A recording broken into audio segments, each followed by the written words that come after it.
In the quiet hush of medieval Europe, when the world was lit only by the trembling glow of firelight, human beings prepared for sleep in a manner so different from what we now imagine. Their nights were not the seamless stretches of 8 hours we chase today, but a rhythm divided, broken gently by the turning of the hours. They called it the first sleep and the second sleep. Between them, there was a corridor of wakefulness, a space in the dark where prayer, reflection, and whispers of life filled the silence. Imagine the homes of peasants, small and smoky, walls of timber holding in the bitter cold of winter. Beds were rough constructions, little more than sacks of straw stuffed into wooden frames, sometimes shared by children, by parents, and even by animals. Warmth was survival. Privacy was a luxury unknown. Families pressed close together, not for comfort alone, but to endure the relentless chill of stone walls and thin roofs. Insects lived with them too. Fleas, lice, bedbugs, they thrived in the warmth of human bodies. A scratch, a restless movement, a sigh, these were as much part of the medieval night as dreams themselves.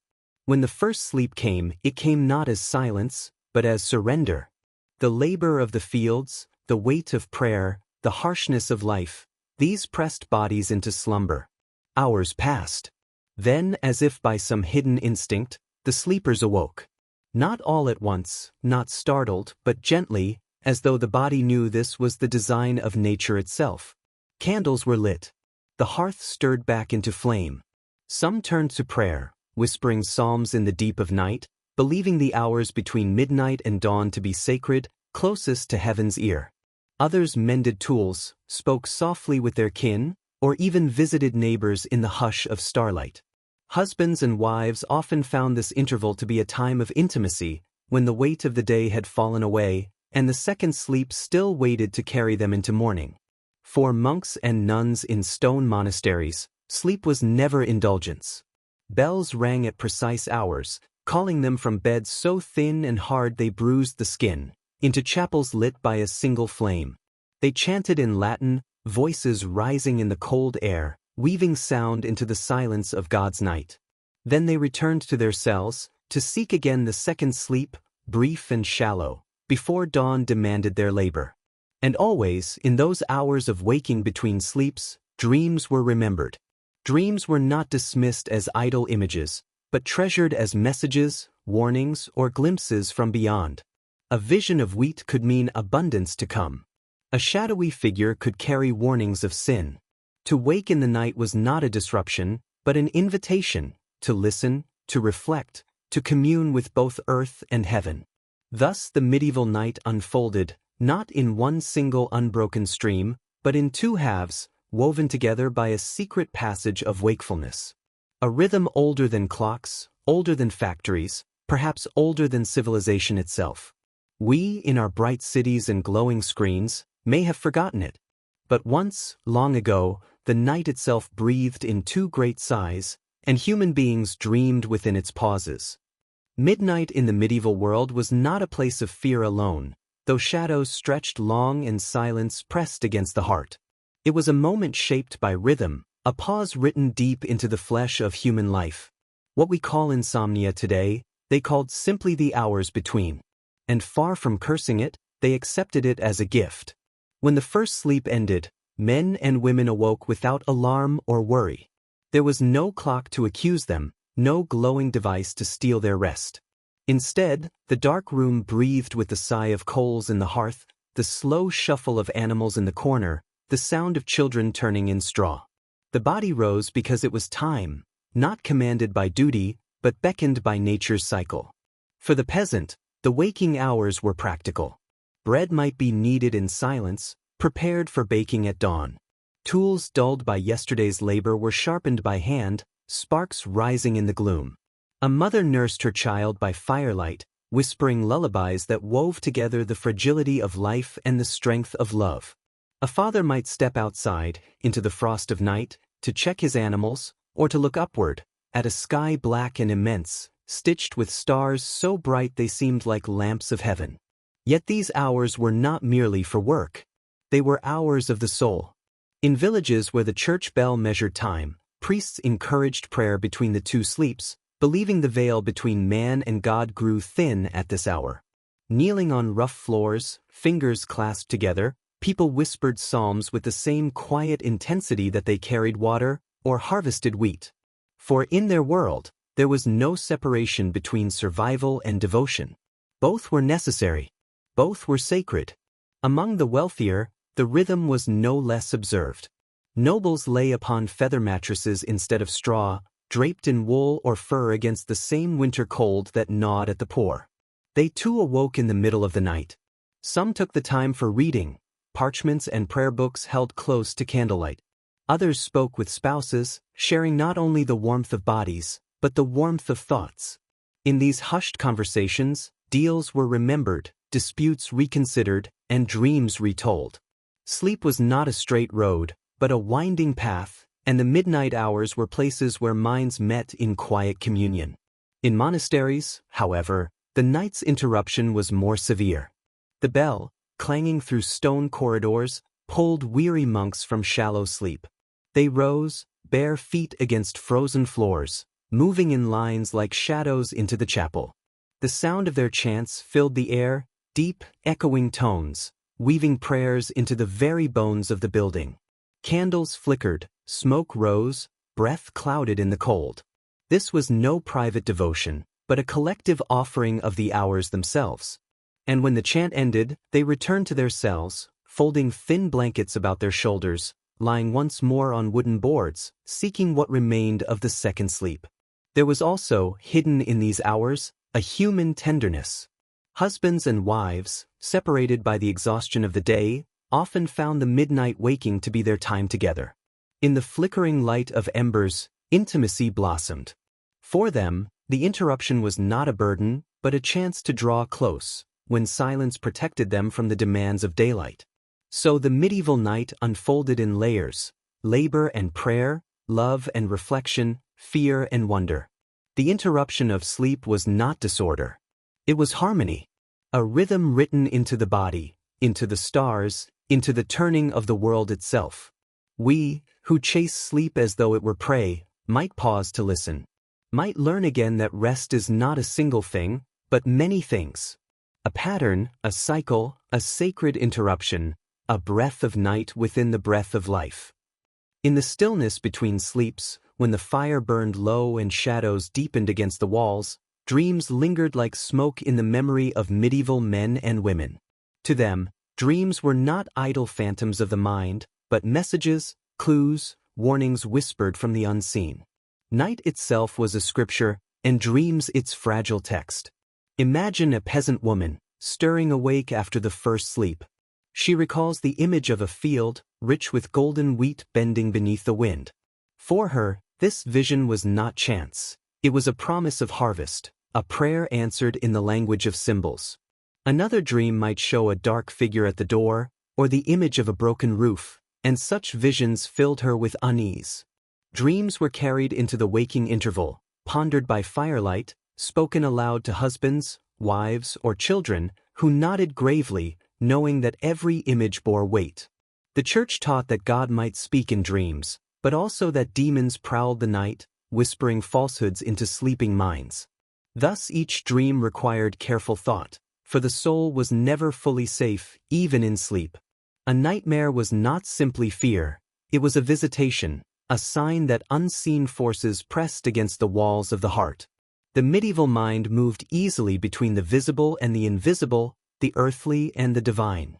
To them, the night was crowded with presences. Superstitions grew like ivy around the house of dreams. A dream of water might mean sorrow, of fire, danger, of animals, omens both good and ill. To dream of one's teeth falling was to fear death. To dream of birds was to expect news. For villagers who lived by weather and field, by harvest and hunger, these signs carried power. Dreams were woven into choices, into prayers, into the rhythm of life itself. Fear, too, had its place. The night was dark in ways we can scarcely imagine. No lamplight at the flick of a hand, no hum of distant engines, no glow of electric cities. When the fire burned down, the dark was absolute. Beyond the walls, forests stirred with wolves, thieves might move unseen, and the devil himself was believed to walk the shadows. A knock at the door at midnight chilled the blood. A sound in the thatch made hearts pound. And so dreams of terror found easy soil, growing strong in the fertile ground of night. But still, the night was holy. Monks spoke of it as the hour of angels, when prayers were carried swiftly to heaven. Villagers believed the dead could draw near in the silence, offering warnings or blessings. Candles were lit not just to chase away shadows, but to keep evil at bay. Herbs, lavender, rosemary, sage, were placed beneath pillows, both for scent and for safety, warding off spirits thought to creep into dreams. The second sleep, when it came, was lighter, filled with visions colored by these midnight hours of wakefulness. If the first sleep had been the body's surrender, the second was the spirit's wandering. And when dawn crept pale across the sky, people rose not only with their strength restored, but with stories from the night, stories that shaped their prayers, their work, their fears, their hopes. Thus the medieval world carried its dreams like fragile relics, believing that even in the silence of night, God spoke, demons tested, ancestors returned, and the soul itself wandered paths unseen. Sleep was not a closing of the eyes, but a passage through doors invisible, into realms where every sign was meaning, every vision was weight, and every shadow whispered of the eternal. The medieval night was not empty. To those who lived without the glow of modern light, darkness was not absence, but presence. It pressed against doors, crept through cracks in the timber, lingered in corners, and carried with it the weight of the unknown. Fear was not weakness. It was wisdom, born of a world where every sound mattered, where every shadow could conceal danger. Step into a peasant's cottage. The fire has sunk low, the embers glowing faintly red. Children sleep, huddled close together. Their breaths rise and fall in uneven rhythm. The night beyond the walls is vast and alive. In the forest, wolves move silently, their eyes glimmering like distant sparks. The wind rattles the shutters, and for a moment it sounds like a hand clawing at the wood. The dog stirs. A child whimpers. The mother whispers a prayer under her breath. This was the fabric of every night, the mingling of rest with vigilance. Superstition filled the silence. People believed the devil wandered most freely in the hours after midnight, when human defenses were weakest. Witches, they thought, traveled in secret, casting spells by moonlight, stirring cauldrons in shadowed clearings. Spirits of the restless dead, denied burial or absolution, were said to walk in silence, knocking on doors, slipping through keyholes, riding the wind. To wake at midnight was to wake into a world more crowded than day, a world where one's soul needed guarding. Protection came in small rituals. A cross carved into wood above the bed. Garlic or herbs hung near the door. Holy water sprinkled on pillows. Parents taught their children to say a prayer before lying down, not merely for rest, but for survival. If I should die before I wake, the words were not metaphor, but truth. Death was near in every century of plague, famine, and war. Sleep was both shelter and risk. Fear gave shape to the imagination. When the fire crackled, it was not only wood breaking, but spirit speaking. When the wind howled, it was not only storm, but angels or demons passing. A dream of falling could be the devil tugging at the soul.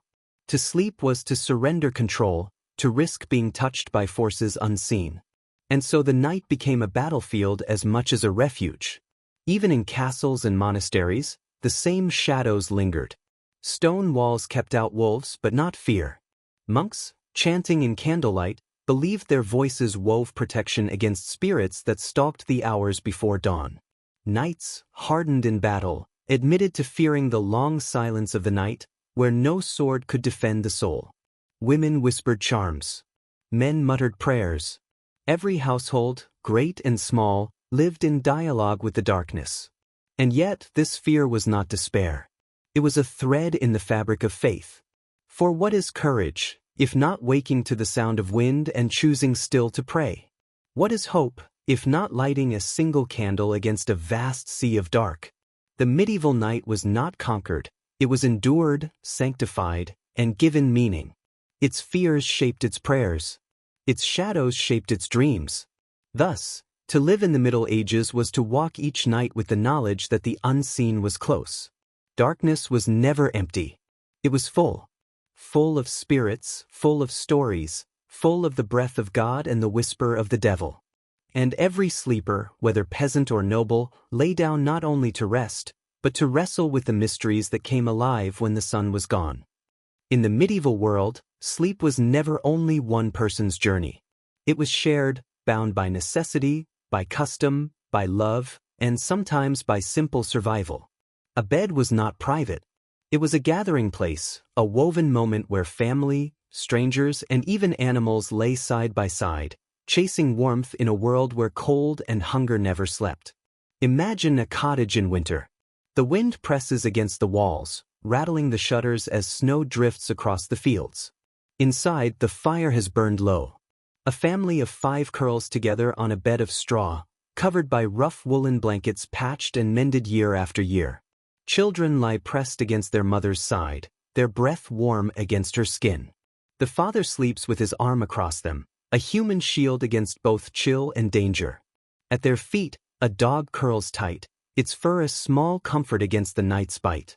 A hen may roost nearby, a goat tethered in the corner, for even animals brought their heat, their presence, their life to the fragile warmth of the home. To sleep alone would have been strange, even frightening. Privacy was not the rhythm of peasant life. Community meant survival, and the bed was an extension of that truth. Brothers and sisters lay side by side. Servants often slept near their masters. Travelers might be invited in, and a place found for them beside the hearth. Even in the grand halls of castles, servants lay close to the noble family, ready at a word, bound by duty and by the same human need for warmth. Beds themselves were symbols of status. The poor had straw stuffed into sacks, rough wood frames, sometimes nothing more than hay upon the floor. The wealthy lay upon mattresses filled with feathers, draped in fur. Yet even here, the bed was rarely solitary. A noble couple might share their chamber with attendants, guards, or children. Curtains were drawn not for solitude, but for modesty, for the illusion of privacy in a crowded room. Night was communal. Whispers filled the darkness, stories told to children, prayers muttered half in dream, the quiet conversations of parents who finally found a moment away from the labor of day. Laughter sometimes rose in the night, mingling with the crackle of fire. Arguments, too, sometimes flared when space was too tight, when bodies pressed too close. But always, the bed was more than a place of rest. It was a world of its own, where bonds were tested, formed, renewed. In villages, it was said that one could measure the closeness of a family by how tightly they huddled in winter. To endure the night together was to share more than warmth. It was to share breath, heartbeat, and the vulnerable act of sleep itself. For in sleep, the body lay defenseless. To rest beside another was to trust them. The medieval bed was an altar of both necessity and intimacy, a sacred space where human lives folded together. Even dreams were shared. A child, waking frightened, whispered his vision into his mother's ear. She repeated it in the morning to neighbors, adding it to the tapestry of communal meaning. Dreams belonged not to the dreamer alone, but to the group, to the family, to the village. Thus, sleep was not solitude. It was society. To lie down was to join the breathing chorus of kin, animals, and strangers, all held together beneath the same roof, the same dark sky, the same uncertain future. The bed was not a boundary. It was a gathering place, a fragile shelter where the cold world was held at bay by the closeness of human life. In the Middle Ages, to lie down for sleep was not simply to rest. It was to surrender, to close one's eyes in a world where life was fragile, and tomorrow was never promised. The boundary between sleep and death was thin, and people felt it keenly. Each night was a rehearsal of the final night, when the soul would not awaken. Thus, prayer was woven into the very act of closing the eyes. Before slipping beneath rough blankets, before pulling wool across their shoulders, men and women knelt or whispered on their beds, offering words to God as guardians for their dreams. If I should die before I wake, this was not a rhyme for children alone, but a solemn truth. Death walked close in every century of plague, famine, childbirth, and war. To sleep without prayer was to risk facing eternity unprepared. In peasant cottages, prayers were simple, spoken softly by weary voices. Mothers traced the sign of the cross upon their children's foreheads. Fathers murmured blessings over the household. Some recited the Lord's Prayer, others repeated verses of psalms they had learned by ear. For most could not read, but the rhythm of sacred words was carried in memory, passed from generation to generation. In monasteries and convents, prayer was discipline. Monks ended their day with Compline, the night office, sung in unison as the last ritual before rest. Voices rose together in stone chapels, chanting, "Into your hands, O Lord, I commend my spirit." Candles flickered as they bowed, trusting that angels would stand watch through the hours of darkness. When they returned to their cells, thinly clothed, their prayers followed them into silence, as much a blanket as the rough cloth upon their shoulders. Fear of death gave these prayers weight. To die in sleep was not uncommon. A fever could rise in the night, the body failing swiftly before dawn. A woman heavy with child might not see the morning. Old age, disease, or sudden sickness carried many into eternity without warning. So each night, the medieval sleeper prepared as though it might be the last, offering confession, repentance, and trust into the hands of God. Children, too, were taught to pray before sleep. Their small voices repeated words heavy with meaning they could scarcely understand. But their innocence was seen as protection, their prayers as shields for the entire household. To hear the murmur of children praying in the dark was, for many parents, a comfort against the terror of night. And so, sleep became a sacred act. Not only for the body's renewal, but for the soul's readiness. The bed was both cradle and coffin, a place of nightly death and resurrection. To close the eyes was to entrust everything, life, soul, hope, into hands unseen. This is why dreams were heeded, why prayers were whispered, why candles burned long into the night. The medieval world knew that sleep was not innocent. It was a passage into mystery, into silence, into the shadow of death itself. And each night, with folded hands and whispered words, they stepped into that passage, trusting to be carried back by dawn. And so the hours drift, as though the world itself has been laid down upon a great pillow of silence. The hearth has burned low, only the softest red remains in its embers, and outside the walls of timber and plaster the darkness is complete. In such an hour, the medieval sleeper might find themselves not wholly submerged in unconsciousness, but instead balanced on the quiet edge of slumber, eyes half open, the mind wandering. For this was the time of the watch, that mysterious pause between the first and second sleeps, when souls stirred in their beds, when prayers rose, when thoughts crept gently through the veil of stillness. The priests taught that the dark hours were holy, that they bore a sacred hush in which the heavens leaned close to the earth. So men and women, lying side by side upon straw and feather, would sometimes wake from the first sleep as though summoned, not frightened but hushed, the heart slow, the body loose, the mind strangely sharp. They would light no flame, for even a candle felt intrusive, but instead would whisper prayers into the black, words like fragile threads rising upward to God. Some would rise to kneel in their nightshirts, lips moving in the stillness, while others would remain beneath the coverlets, eyes wide in the dark, thinking over the day, the harvest, the weather, the debts owed, the secrets feared. In that hollow of time the night belonged to them and yet not to them, for it was neither labor nor leisure, neither waking nor true sleep. It was a threshold, a door left ajar between the worlds.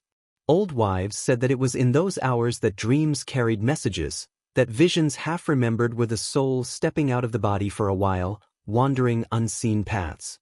Some believed that angels walked through the cottages then, brushing gently past rafters and smoke-blackened beams, while others feared that devils too might draw near to whisper. The silence was not empty, it was alive. One might hear the wind against the thatch, or the sudden cry of an owl, or the faint lowing of cattle shifting in their stalls. Sometimes, in the stillest moments, the sound of one's own breathing became a companion, steady and present, as though reminding the soul that it was still bound to flesh.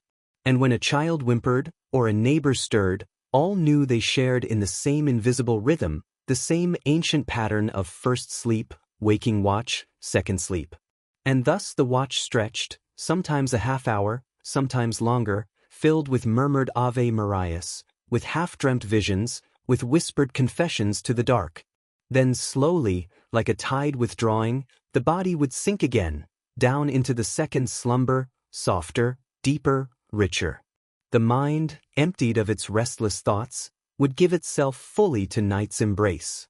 And when morning came, with its frost or its sunlight, they would rise refreshed, believing that in the midnight pause they had touched something sacred, something beyond themselves, a rhythm older than kings and priests, older perhaps than time itself. Winter deepened, and with it came the work of silence, work that could not be seen in the fields, for the fields lay barren under frost. Instead, labor turned inward, into the hearth-lit world of the cottage. Here, tasks unfolded as softly as the breath of sleepers, carried out by hands moving in the dim, muted air. The women sat by the low fire, spinning wool drawn from the summer sheep, their fingers patient, their rhythm as steady as the ticking of some invisible clock. A spindle turned, a thread grew, long and fine, winding itself into skeins that would later become garments against the biting cold. Each motion was an inheritance, a gesture learned from mothers and grandmothers, who themselves had learned it in cottages long since crumbled into the earth. Beside them, a child might bend over scraps of cloth, trying clumsily to mend or stitch, while an elder, nearly blind, muttered guidance. Every scrap mattered. Old cloaks were patched and repatched, torn hosen darned until their fabric seemed more mending than original weave. Nothing was wasted, for waste meant hunger. Even bone and horn, saved from slaughtered animals, were carved into spoons, into needles, into buttons, their pale shapes taking on new life in the fire's glow. Men, too, had their quiet winter labors. By the doorway, where smoke drifted upward through the gaps, they whittled handles for tools, shaped wood into rakes or sledges, bound straw into ropes, mended nets for the streams when spring thaw would come. The faint rasp of knife against wood echoed against the beams, a small sound, but constant. Beside them, in corners shadowed and still, hung cured meat and dried herbs, their scent faint but grounding, reminders that foresight had kept hunger at bay. And always, the air was filled with the hush of survival, a patience honed across centuries. To live through winter was not only to endure it, but to weave it into the fabric of life, to make use of every hour when the sun was low, to turn darkness itself into a kind of resource. Time was mended as carefully as cloaks were mended. Even in the frost, hope was stitched into every seam. A child's blanket was made thicker, not only against the cold but against the unknown futures. A tool was shaped stronger, not only to till the earth but to promise that the earth would be tilled again. The silence of winter was not empty. It was full of preparations, quiet labors whose fruits would not be seen until months later, when thaw came and fields opened. Thus, in the stillness of winter, life whispered itself forward, not with the noise of armies, not with the trumpets of kings, but with the soft sound of wool drawn through fingers, of knives shaping wood, of the human will to continue. A silence of frost, yes, but a silence filled with life's hidden work. The frost lingered, and yet in that frozen stillness, the heart of the village beat in rhythm with faith. For winter was not only hunger and waiting, it was also ritual, also memory, also the thread of the sacred that bound one generation to the next. When the nights grew longest and the sun seemed to falter in its strength, the people turned to their customs, to prayers and gatherings, to the mysteries that gave meaning to endurance.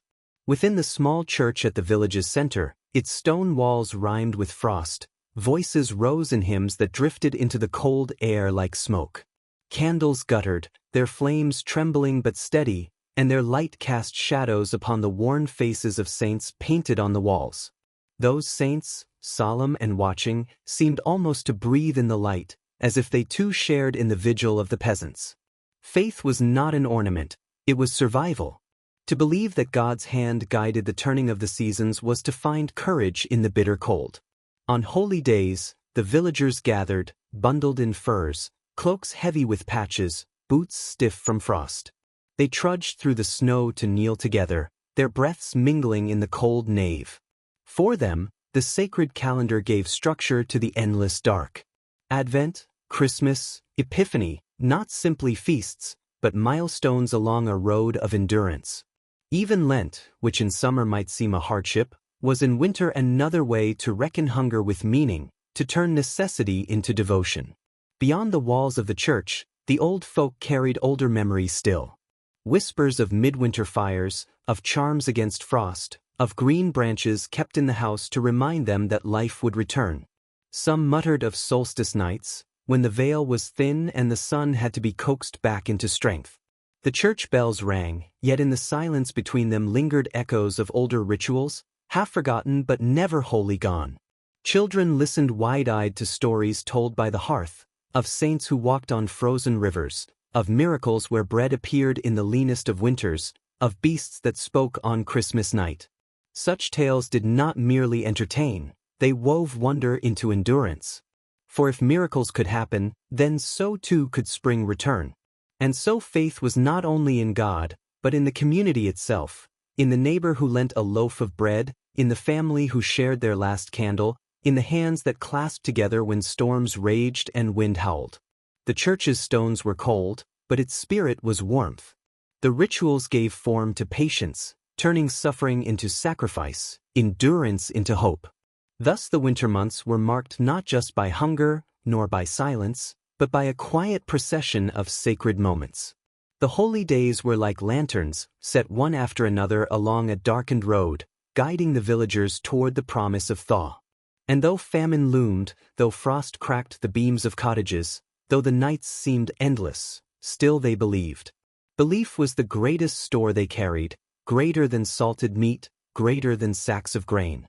Belief was the fire that did not go out.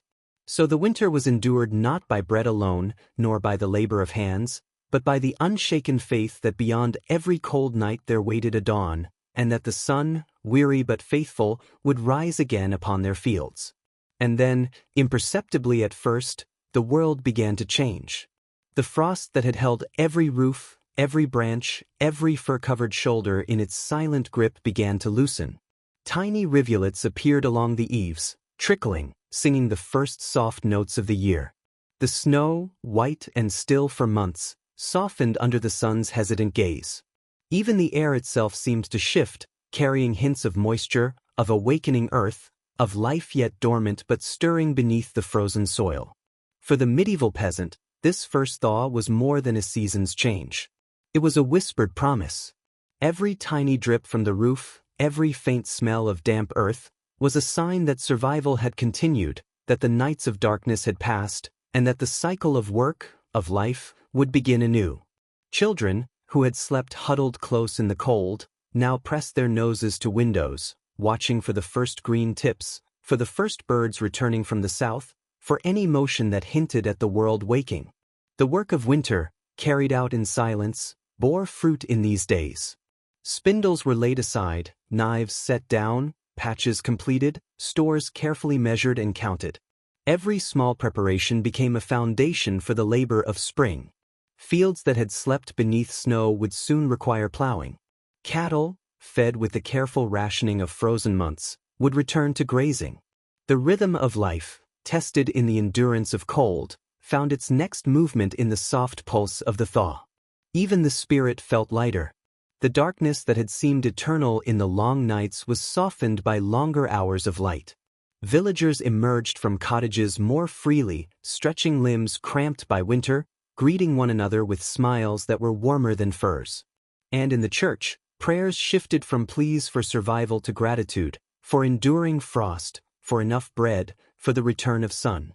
Rituals adapted, hymns expanded, and the calendar of holy days, already a thread in their endurance, became a celebration of continuity, of hope renewed.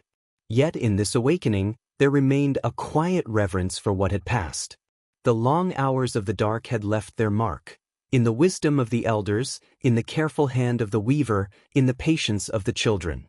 Every thaw was measured against the memory of hardship, every green sprout against the specter of frost. Medieval life was always a careful balance between fear and faith, between endurance and celebration, between the shadow of night and the brightening of day. And so, as the frost melted and the world seemed to sigh in relief, the villagers understood something profound, that life was a cycle, and that sleep and darkness and hardship were as necessary as work and warmth and light. For each season prepared them for the next, each pause gave them strength, each trial deepened their gratitude. Spring did not arrive suddenly, it came slowly, quietly, and with a patient insistence that mirrored the rhythm of the human soul itself. The first thaw was a whisper, a delicate signal of continuity. It reminded them that the earth endured, and therefore, so could they. That in every hardship, there was hidden instruction. In every night, a lesson in patience. In every frost, a promise of eventual bloom. With the thaw complete, the village stirred as if rising from a deep, collective dream. Smoke began to curl gently from chimneys, carrying the scent of cooking fires and warm porridge into the soft morning air. Doors opened wider, and the sounds of life, the lowing of cattle, the chatter of children, the scraping of carts along frozen mud, returned like a long-awaited chorus, celebrating the world's reluctant renewal. Fields, once rigid and white beneath frost, now showed dark soil, ready to be plowed. Villagers grasped their wooden tools with calloused hands, the rhythm of labor blending seamlessly with the songs they hummed to themselves. Each step into the thawed earth was cautious yet hopeful, for the memory of winter lingered, the nights of scarcity, the frozen streams, the careful counting of rations. And yet, the thaw had brought life back to the body, warmth back to fingers, and courage back to hearts. Women carried water from the well, balancing pails upon their shoulders, while children followed behind, eager to help and to explore. The work of spinning, mending, and preparing for the year's planting, which had been largely paused during winter, resumed with renewed vigor. Every stitch, every bundle of seed, every fur-lined boot set aside for repair, became part of the village's shared rhythm, a symphony of labor that honored both survival and the turning of seasons. The church bell rang, and its sound mingled with the daily bustle. Villagers paused to kneel, to give thanks for the life returned, for the sun's warmth, for the community's enduring spirit. Rituals that had carried them through winter, prayers whispered before sleep, candles lit for protection, hymns sung in dim chapels, now intertwined with the sunlight and the green of the fields. Faith and labor were inseparable, as were family and village, earth and sky. Animals, too, sensed the change. Cattle ventured into pastures, birds returned to roost among budding branches, and the first bees buzzed faintly over early blooms. Nature's awakening mirrored that of human hearts, a reminder that survival had been more than endurance. It had been preparation for participation in life's renewal. Even the old and infirm, who had endured winter's cruel weight, now found solace in the soft air. They watched the children play, the young men repair fences, the women tending gardens, and remembered that the rhythm of life continued. Each new leaf, each chirp of returning birds, each stir of the soil, was a confirmation that hardship could give way to abundance, that patience bore fruit, and that the cycle of night, frost, and thaw was itself a teacher of resilience. And so the village thrummed with vitality once more. The shared experience of darkness and cold had not broken them, it had woven them together. Sleep, prayer, labor, and community, all were threads in the tapestry of life. Spring had arrived, not as a sudden miracle, but as the reward for endurance, preparation, and faith. The village had awakened fully, carrying forward the lessons of winter into the sunlit days ahead, ready for the endless rhythm of human life that would continue through every season, every night, and every dream.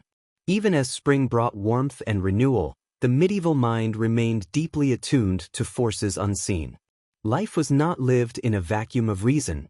It was intertwined with superstition, omens, and the belief that invisible threads shaped daily events. Every sound, every shadow, every misfortune carried potential significance. The villagers moved through their days with caution and reverence, aware that their actions might be watched by powers beyond the eye, and that their choices might ripple through both the earthly and the spiritual realms. A sudden death in the village was never simply a passing of flesh, it was a warning. Children were warned not to touch strange herbs, not to wander into the woods alone, for witches might linger at the edge of perception, waiting to tempt or to harm. A cow falling ill was interpreted not only as disease but as a sign of cosmic imbalance, requiring offerings, prayers, or rituals to restore favor. Every household held charms: iron nails above the door, sprigs of rosemary or rue, water blessed at the local chapel, small talismans meant to defend against forces both malevolent and capricious. Even the simplest decisions were influenced by superstition.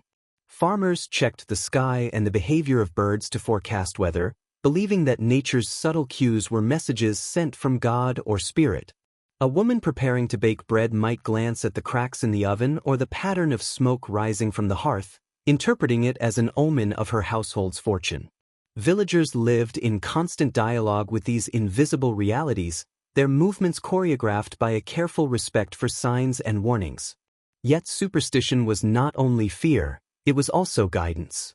Dreams were interpreted as messages to guide behavior, to delay planting, to reconcile with a neighbor, to offer prayers for health. Festivals and holy days were filled with ritual actions: the blessing of seeds, the sprinkling of water upon animals, the lighting of candles for protection, all gestures designed to harmonize the human world with unseen forces. The medieval individual understood that daily life was a delicate balance between what could be controlled and what must be appeased, between labor and prayer, between action and interpretation. Children absorbed these lessons naturally. They learned to recognize the omens in daily life, to respect the warnings whispered by elders, to carry charms and blessings into their own small routines. Every misstep could invite trouble, every careful act could ensure favor. Life was a constant negotiation with powers that could neither be seen nor entirely understood. Even in moments of joy, festivals, weddings, harvest celebrations, the influence of superstition lingered. Music, dance, and laughter were never fully free from ritual. Songs might be sung to appease spirits, dances performed to ensure fertility and abundance. The village, vibrant with life, was nonetheless tethered to unseen realms, a living organism guided as much by belief as by tangible action. Thus, medieval life was not merely labor and survival.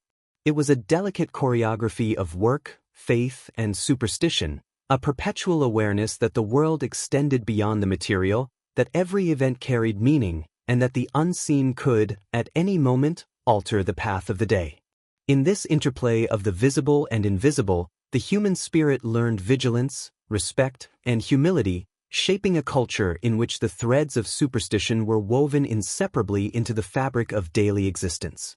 As the thaw deepened and the earth grew soft, the village came alive not only with labor, but with gatherings that bound people together in joy, ceremony, and shared purpose.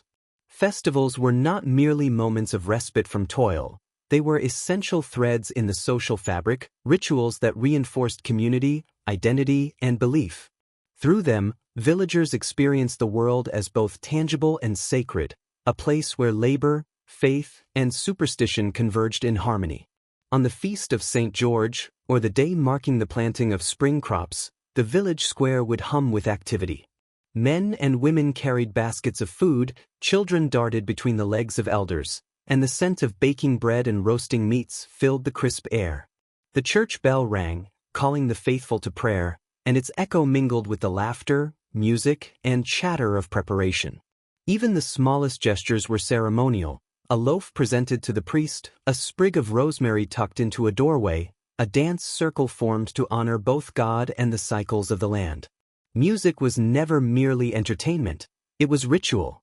Flutes, drums, and simple stringed instruments played melodies that marked transitions, from sowing to harvesting, from night to day. Songs recounted the deeds of saints, told of miracles, warned of moral peril, and reminded listeners of their place in the invisible hierarchy of the cosmos. Dance carried meaning as well, for stepping in rhythm with neighbors was a gesture of unity, a tacit acknowledgement that life was woven together with the lives of others. Communal meals, shared across long tables, reinforced the bonds of survival. No one ate alone. Food was a declaration of belonging. Stories were told, warnings whispered, advice passed down, all under the soft watch of elders whose memory spanned decades of hardship and festival alike. Even laughter was imbued with purpose. a communal recognition of the grace that allowed life to continue through winter's hardships. Superstition, far from fading during these gatherings, interlaced every action. Before the harvest dance, charms might be placed in the soil to ensure fertility. Before a wedding feast, eggs were broken in a particular order to protect against witchcraft. These acts, small and precise, carried enormous weight, connecting the practical needs of survival with the spiritual concerns of the village. They were a constant reminder that even joy must be accompanied by vigilance, that life was a delicate balance of seen and unseen forces. Children learned from these rituals, absorbing a world in which the sacred and the mundane were inseparable. They watched the elders perform blessings over animals, participated in dances, and repeated songs that carried centuries of wisdom. Through repetition, through observation, they internalized a rhythm of life that emphasized both responsibility and wonder, community and faith. In this way, festivals and communal rituals were far more than celebration. They were the glue of village life, the vessel in which memory, superstition, labor, and joy flowed together. Each shared moment reinforced bonds, instilled respect for tradition, and offered a framework in which life could be endured and understood. Through them, the medieval village transformed from a collection of cottages and fields into a living organism, pulsing with the steady, sacred rhythm of human connection. Even after the festival fires had cooled and the music faded into memory, the medieval mind remained deeply attuned to signs that the unseen world might offer. Dreams were not dismissed as idle fancy. They were portals, whispers from God, from spirits, or from forces that shaped life beyond mortal understanding. Each night, as villagers lay down upon their shared straw and feather beds, the mind wandered into landscapes as vivid as the waking world, landscapes where omens appeared, messages arrived, and the boundaries between the natural and supernatural blurred. A child, waking from a dream of birds swooping low over the fields, might recount the vision to a parent, who would interpret it as a sign of weather to come, or a warning to guard the livestock. A farmer, troubled by a restless sleep, might kneel in the chapel before dawn, asking for guidance and protection. Dreams carried weight. They shaped decisions, altered plans, and sometimes determined the timing of planting, travel, or prayer. But dreams were never solitary. They were discussed, interpreted, and woven into the collective understanding of the village. Elders, with their long memory and deep knowledge of superstition, listened and offered guidance, linking visions to familiar patterns, the flight of birds, the shapes of clouds, the rustle of leaves.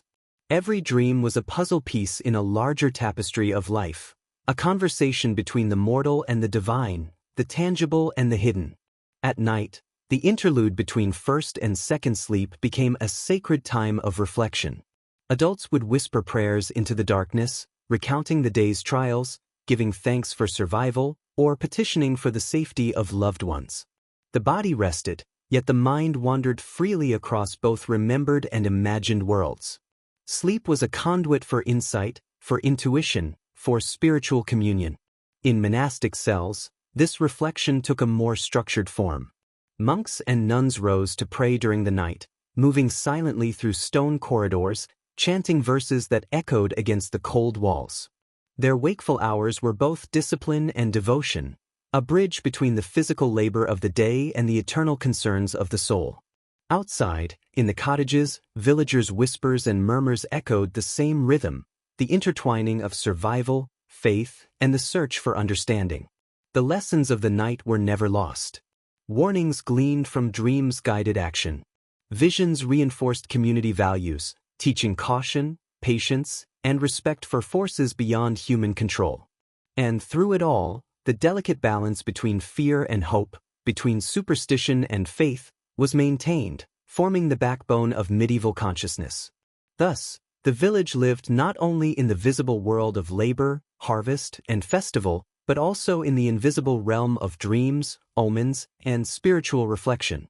Every thought at dusk, every prayer whispered under blankets, every shadow flickering in candlelight contributed to a culture in which life was a dialogue between seen and unseen forces.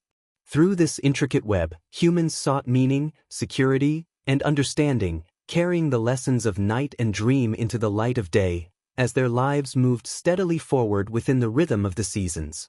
Even as villages thrived with labor, festivals, and ritual, beneath the surface there existed another current, subtle, insidious, and often invisible.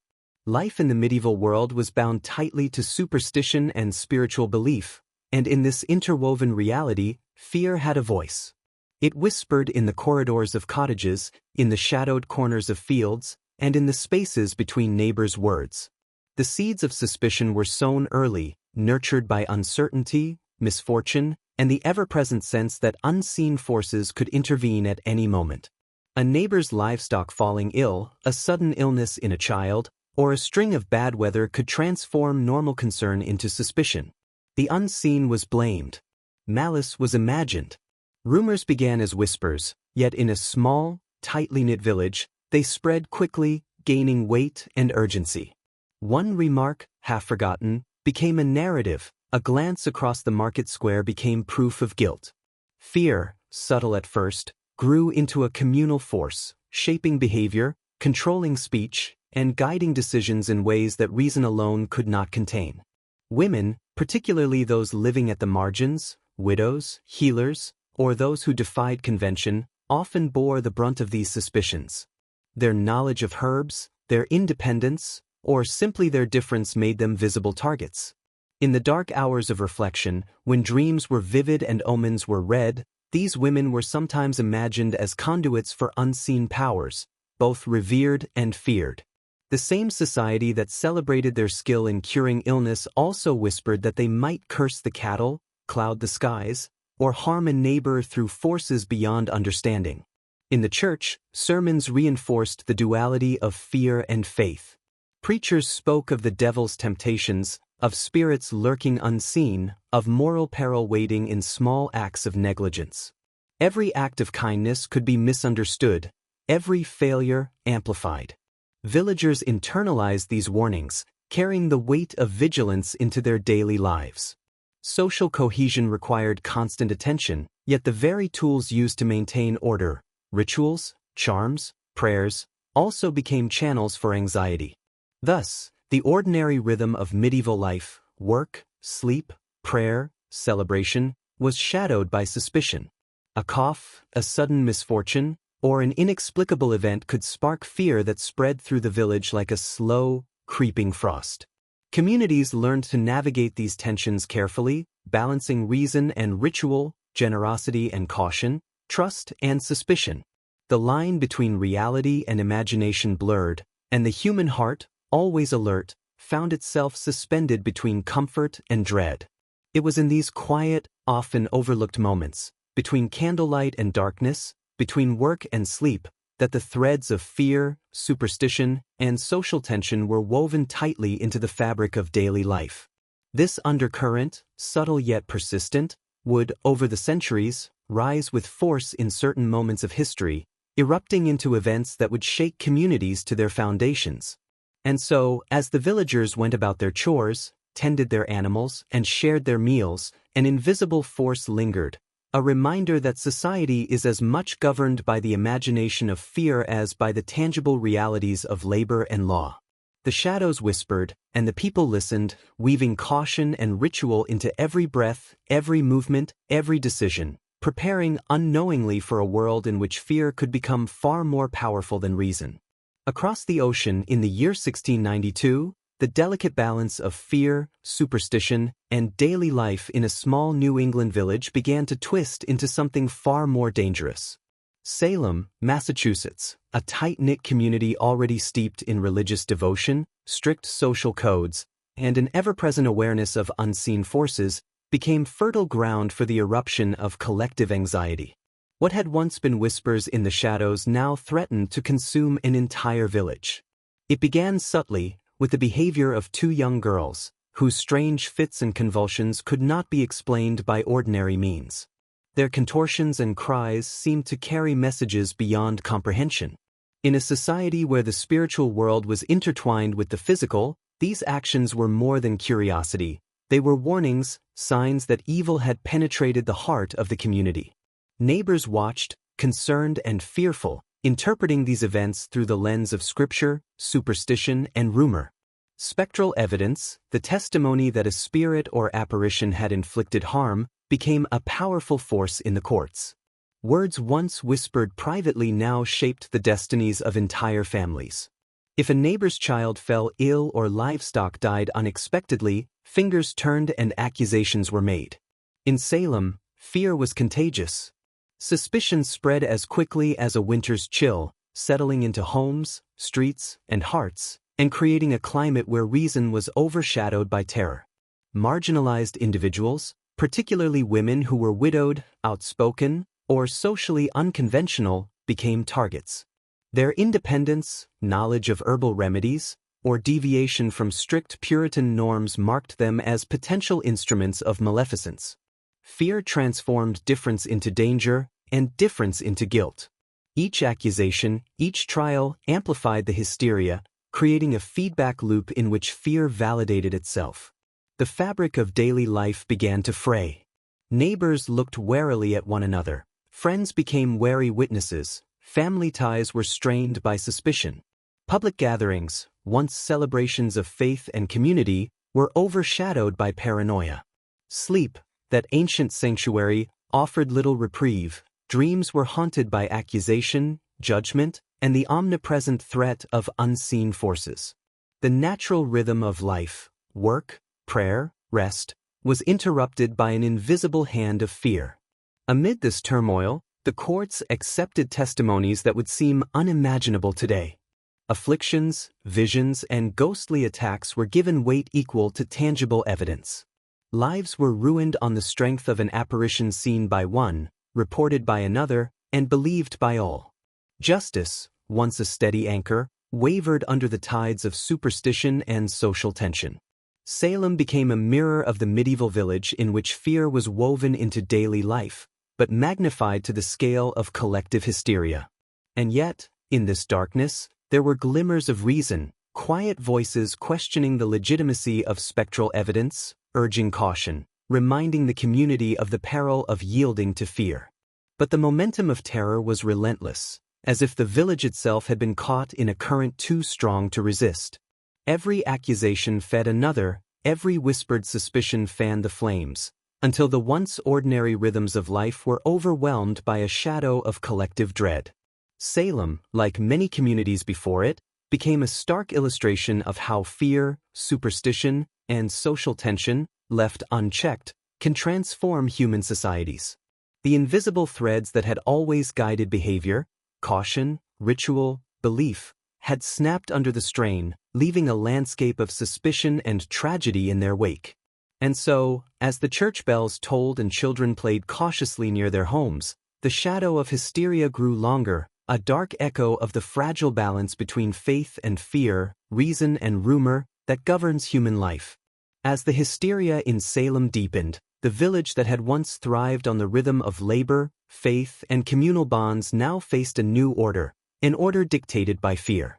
The courts, intended to safeguard justice, became arenas where suspicion held more power than evidence, and where the invisible hand of superstition could decide the fate of a neighbor, a friend, even a family member. The courtroom was both stark and oppressive. Wooden benches filled with villagers, faces tense, eyes darting between the accused and the accusers. Judges, bound by law yet swayed by religious conviction and social pressure, listened intently as spectral evidence was recounted.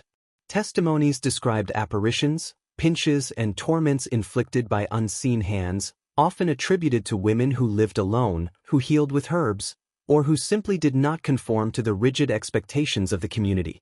Words became weapons, and imagination became proof. For those accused, life became a labyrinth of uncertainty.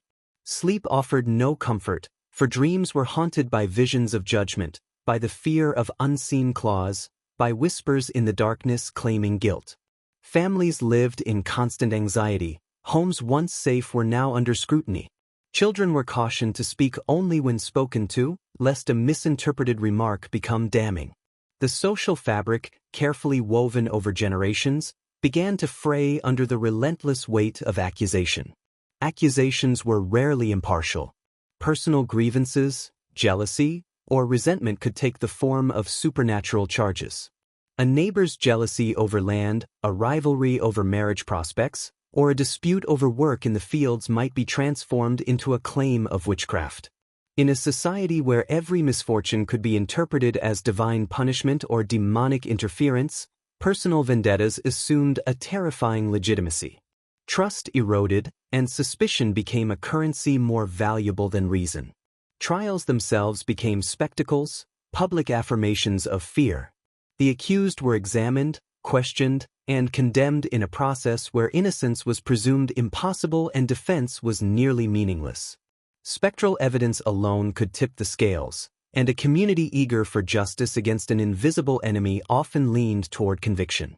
The human cost was enormous: families torn apart, reputations destroyed, lives lost to a fear that had metastasized beyond control. Yet, amidst the chaos, some voices began to question the process. A few courageous men and women, skeptical of visions and spectral accusations, urged reason, moderation, and mercy. Their efforts, however, were often drowned out by the momentum of hysteria. Fear, once a whisper, now roared, carrying with it the full force of communal panic. In this crucible of anxiety, Salem became a cautionary tale, a vivid example of how fear can twist justice, how superstition can overpower reason, and how fragile the bonds of community can become under relentless pressure.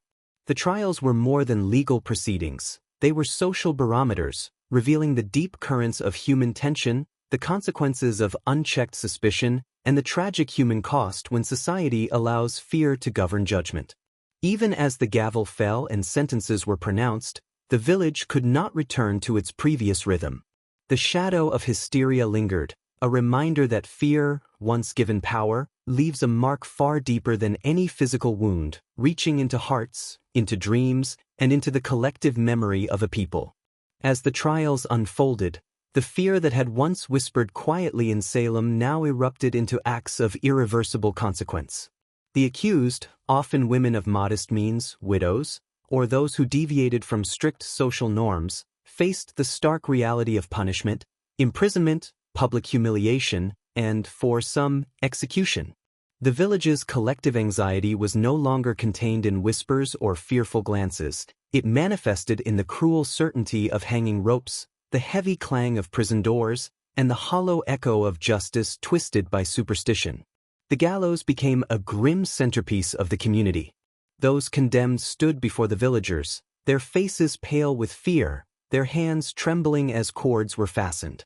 Children watched from behind fences, absorbing a terrifying lesson in the power of accusation and the precariousness of safety.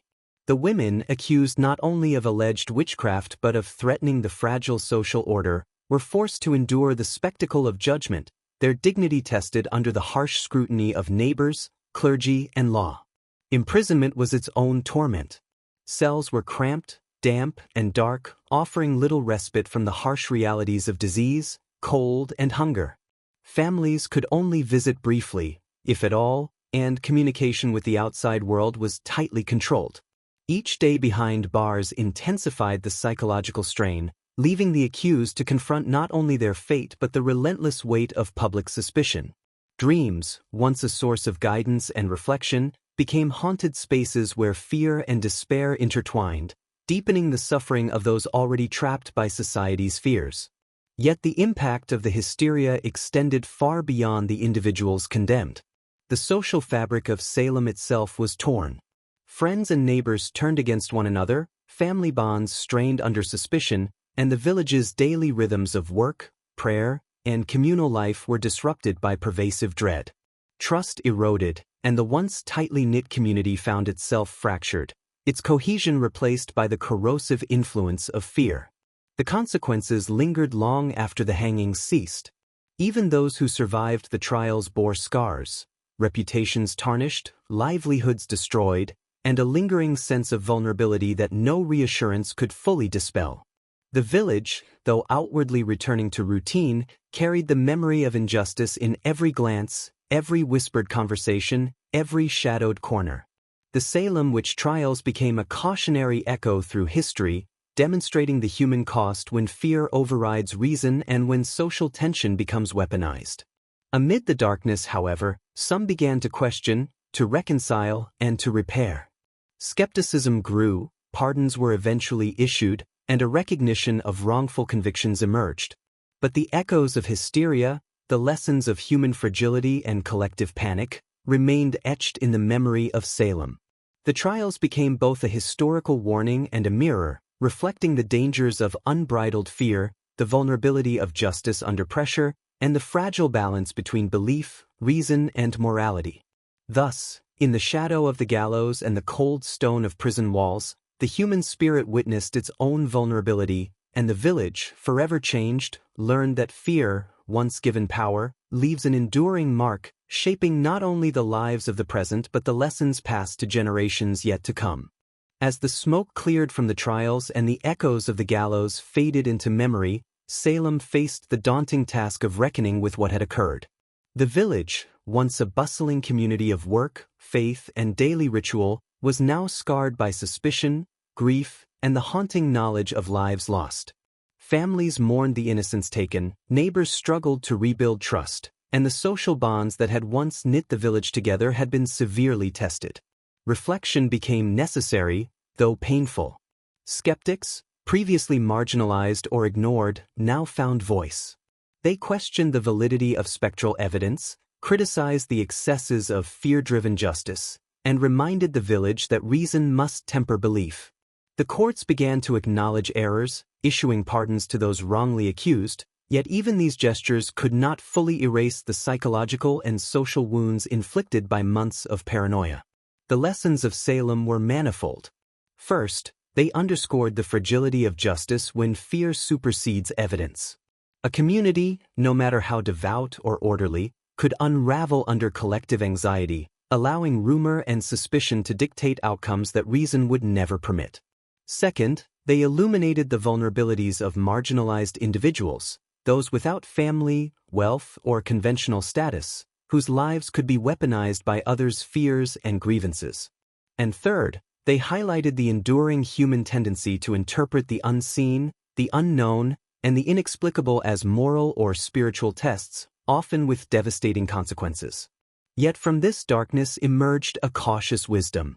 Future generations would look back at Salem as a warning, a reminder that vigilance must accompany faith, that law must resist the sway of hysteria, and that communal harmony requires both empathy and reason. The stories of those accused, condemned, and exonerated became teaching tools, shaping discussions on justice, morality, and the human propensity for fear. Salem's shadows, while heavy, were tempered by reflection. Families rebuilt, neighbors reconciled, and the village slowly returned to its rhythms of work, prayer, and seasonal labor. But the memory of hysteria lingered like a faint chill, a reminder that the human mind, capable of wonder and devotion, is equally capable of suspicion and cruelty when guided by fear. In this reflective moment, one sees the continuity of human experience across centuries. The medieval village, attentive to dreams, omens, and superstition, the early modern town, vulnerable to panic and accusation, and the enduring lesson that societies, no matter how advanced, must guard against the seduction of fear. From the darkness of Salem, wisdom emerged slowly, teaching that justice, compassion, and reason are delicate, yet essential, threads in the fabric of human life. And so, as the villagers of Salem returned to their daily toil, they carried within them a new awareness, that vigilance is not only a response to external threats, but also a moral imperative, ensuring that fear does not eclipse fairness, and that memory preserves lessons beyond grief. In this careful reflection, the seeds of a more measured, humane society were quietly sown, awaiting the seasons to come. Decades and centuries later, across oceans and time, the human spirit continued its quest for justice and equality. In the summer of 1963, Washington, D.C., became the stage for a different kind of confrontation, not with spectral fears or whispered accusations, but with the entrenched realities of systemic oppression, segregation, and racial injustice. Over 250,000 people gathered, a sea of faces united by hope, courage, and an unwavering belief that nonviolent protest could illuminate truth and inspire change. From early morning, the National Mall began to fill, the air heavy with anticipation, the scent of sun-warmed pavement mingling with the subtle perfume of the crowds. Marchers came from every corner of the country, from bustling northern cities to rural southern towns, carrying banners, signs, and stories of struggle. Their arrival was meticulous, orchestrated by the careful planning of leaders such as Philip Randolph and Bayard Rustin, whose vision ensured that every voice, every step, every chant would resonate with clarity and dignity. Children perched on parents' shoulders, their eyes wide with wonder, absorbing lessons in courage and community. Elderly marchers, whose lives had been marked by decades of discrimination and hardship, moved slowly but with unwavering resolve, embodying the continuity of struggle and hope. The rhythms of the crowd, footsteps, chants, the hum of conversation, created a living pulse that echoed the historical heartbeat of countless generations who had fought against injustice in different forms, from Salem to the medieval village, from whispers of fear to acts of courage. The march was not merely a protest, it was a symphony of unity. Black and white, young and old, men and women, activists and ordinary citizens, all moved together, their purpose intertwined. Speeches, songs, and prayers punctuated the procession, each act reinforcing the profound belief that human dignity could not be constrained by law, custom, or prejudice. And at the center of this historic moment stood Martin Luther King Jr., whose words would soon reverberate far beyond the mall, offering both a dream and a moral imperative for a nation struggling to reconcile its ideals with its realities. Even as the sun climbed higher, its light falling upon the determined faces, the marchers understood the gravity of their presence. They were more than participants. They were living witnesses, embodiments of the principle that nonviolence, discipline, and solidarity could challenge centuries of oppression. Each step forward was a declaration of resilience, a testament to the power of collective action, and a reminder that justice, like human hope, demands persistence, courage, and unwavering faith in the possibility of change. In this convergence of humanity, history seemed to fold upon itself. The vigilance of medieval villages, the caution learned from hysteria and fear, the pursuit of fairness after injustice, all echoed in the rhythm of thousands moving together, committed to transforming society not through violence, but through unity, strategy, and moral courage. The March on Washington was both culmination and beginning, a living narrative of human perseverance, echoing the age-old truth that collective hope, sustained and disciplined, can indeed reshape the arc of history. As the sun reached its zenith over the National Mall, the gathered crowd fell into a reverent hush, sensing that history itself was poised to speak. At the podium stood Martin Luther King Jr., a figure both commanding and humble, whose presence embodied the struggles, hopes, and aspirations of countless Americans. The air seemed to vibrate with anticipation, as if the very earth awaited the words that would soon flow, words destined to echo through time. King began with measured cadence, each sentence deliberate, drawing the crowd into a shared consciousness of justice deferred and freedom long denied. He spoke of the promises enshrined in the Constitution, of a nation that had yet to live up to its highest ideals, and of the unyielding spirit of those who refused to accept oppression as inevitable. His voice rose and fell like a tide, carrying the weight of history, the legacy of slavery, the scars of segregation, and the quiet dignity of those who endured without surrender. Then came the words that would become immortal, "I have a dream." With each repetition, the speech transcended mere rhetoric, becoming a living vision of equality, hope, and moral clarity.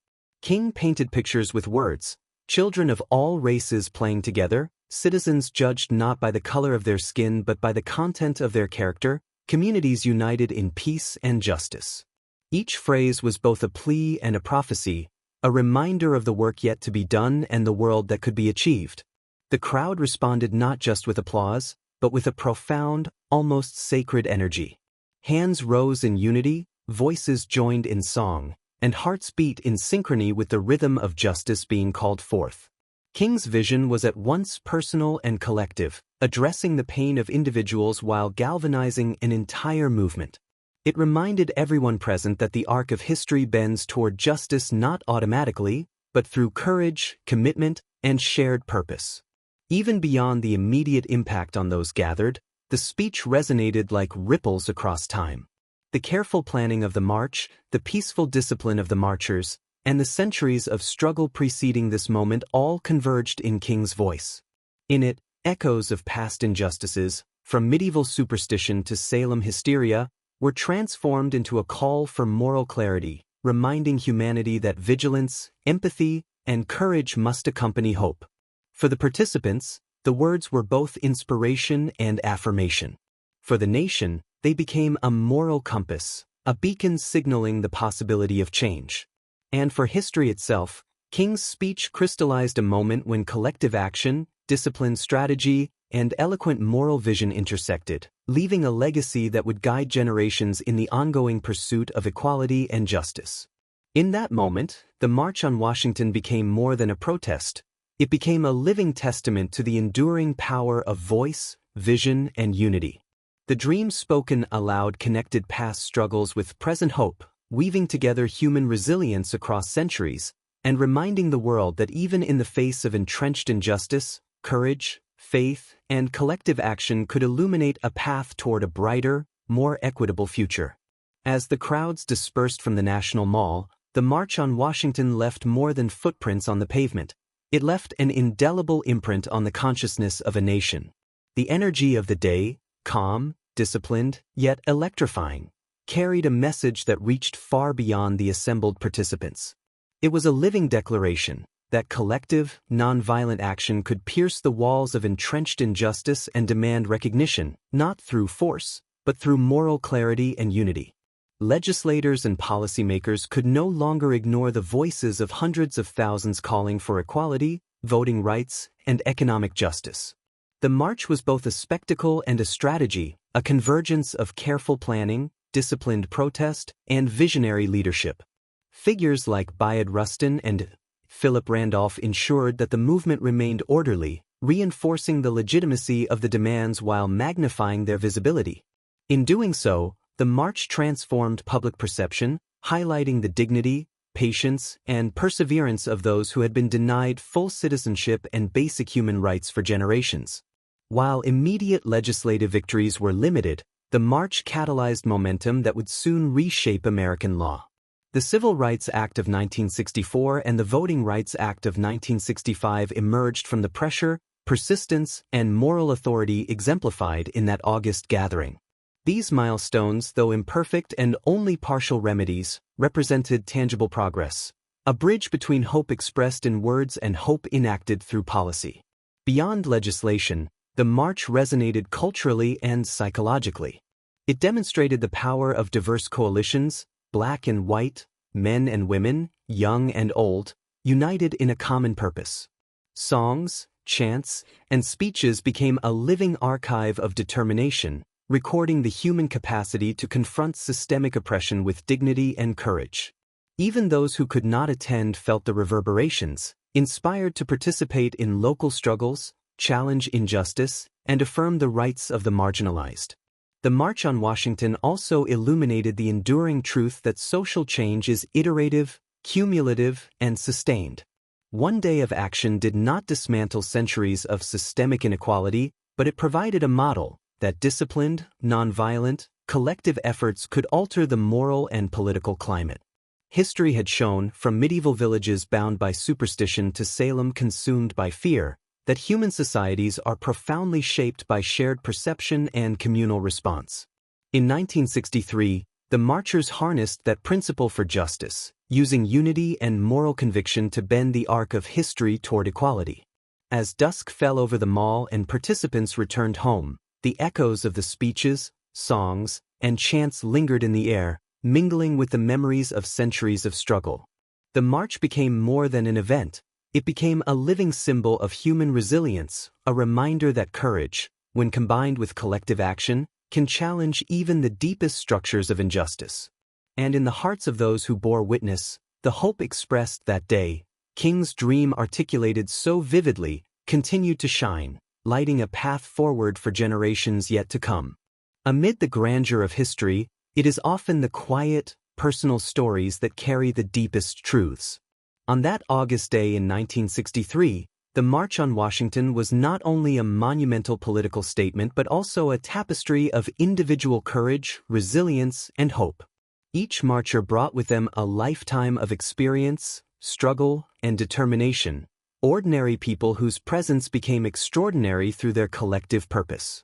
Elderly men who had endured decades of segregation walked alongside children, their hands weathered by labor and time, their faces marked by both suffering and perseverance. Women who had fought tirelessly to secure education, healthcare, and employment for their communities held banners high, their voices uniting in chants that blended frustration with unwavering hope. Students, aware that their futures were bound to the possibilities of equality, joined with determined steps, their energy and optimism carrying the movement forward. The stories of these marchers remind us that social transformation is not only the product of legislation or iconic speeches. It is grounded in the courage of those who dare to step into the light, to risk ridicule, hostility, or even violence, in order to affirm their humanity and demand justice. Families traveled long distances from rural towns, some sleeping on church floors, others walking miles in the summer heat, drawn by the belief that their collective presence could shift the moral conscience of a nation. Even the smallest acts of participation mattered. Singing together in the midday sun, sharing water, offering a hand to someone exhausted, these gestures became expressions of solidarity that transcended words.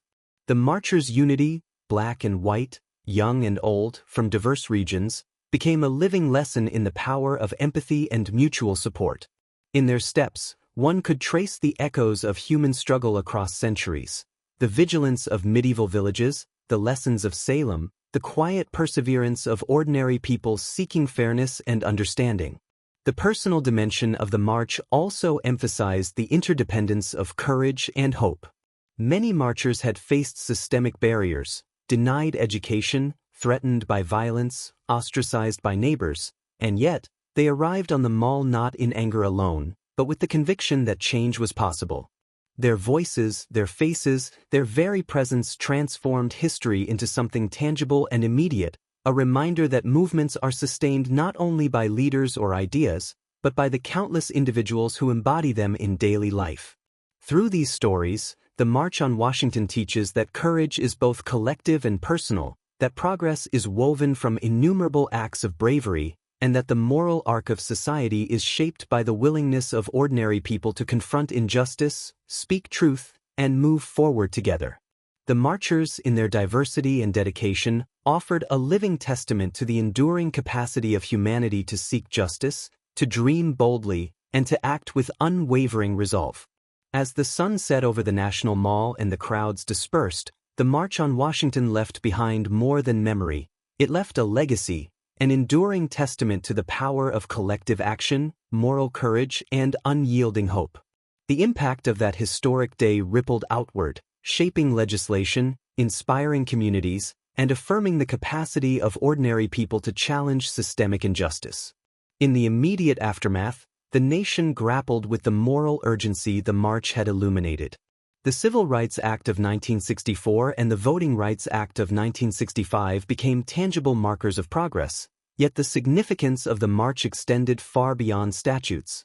It transformed public consciousness, revealing that peaceful, disciplined protest could command attention, influence policy, and alter the narrative of what was possible in a society long marked by racial and economic inequality. The legacy of the march is not confined to law alone. It exists in the countless stories of individuals who found courage in that day's example. Students demanding equal education, workers challenging discriminatory practices, families asserting their right to live with dignity and freedom. It echoes in movements across the globe, where people confront oppression with nonviolent resistance, strategic organization, and moral clarity. Each act of advocacy, each protest rooted in principle, carries within it the spirit of that August day in 1963. The march also reminds us that progress is iterative. Change is rarely instantaneous, and victories are often partial, requiring continued vigilance. Systemic inequalities persist, economic and racial disparities remain, and the work of justice is never complete. Yet the March on Washington exemplifies the enduring truth that sustained effort, unity, and courage can bend the arc of history toward fairness and equality. It teaches that every individual, no matter how small their voice may seem, contributes to the greater chorus calling for justice.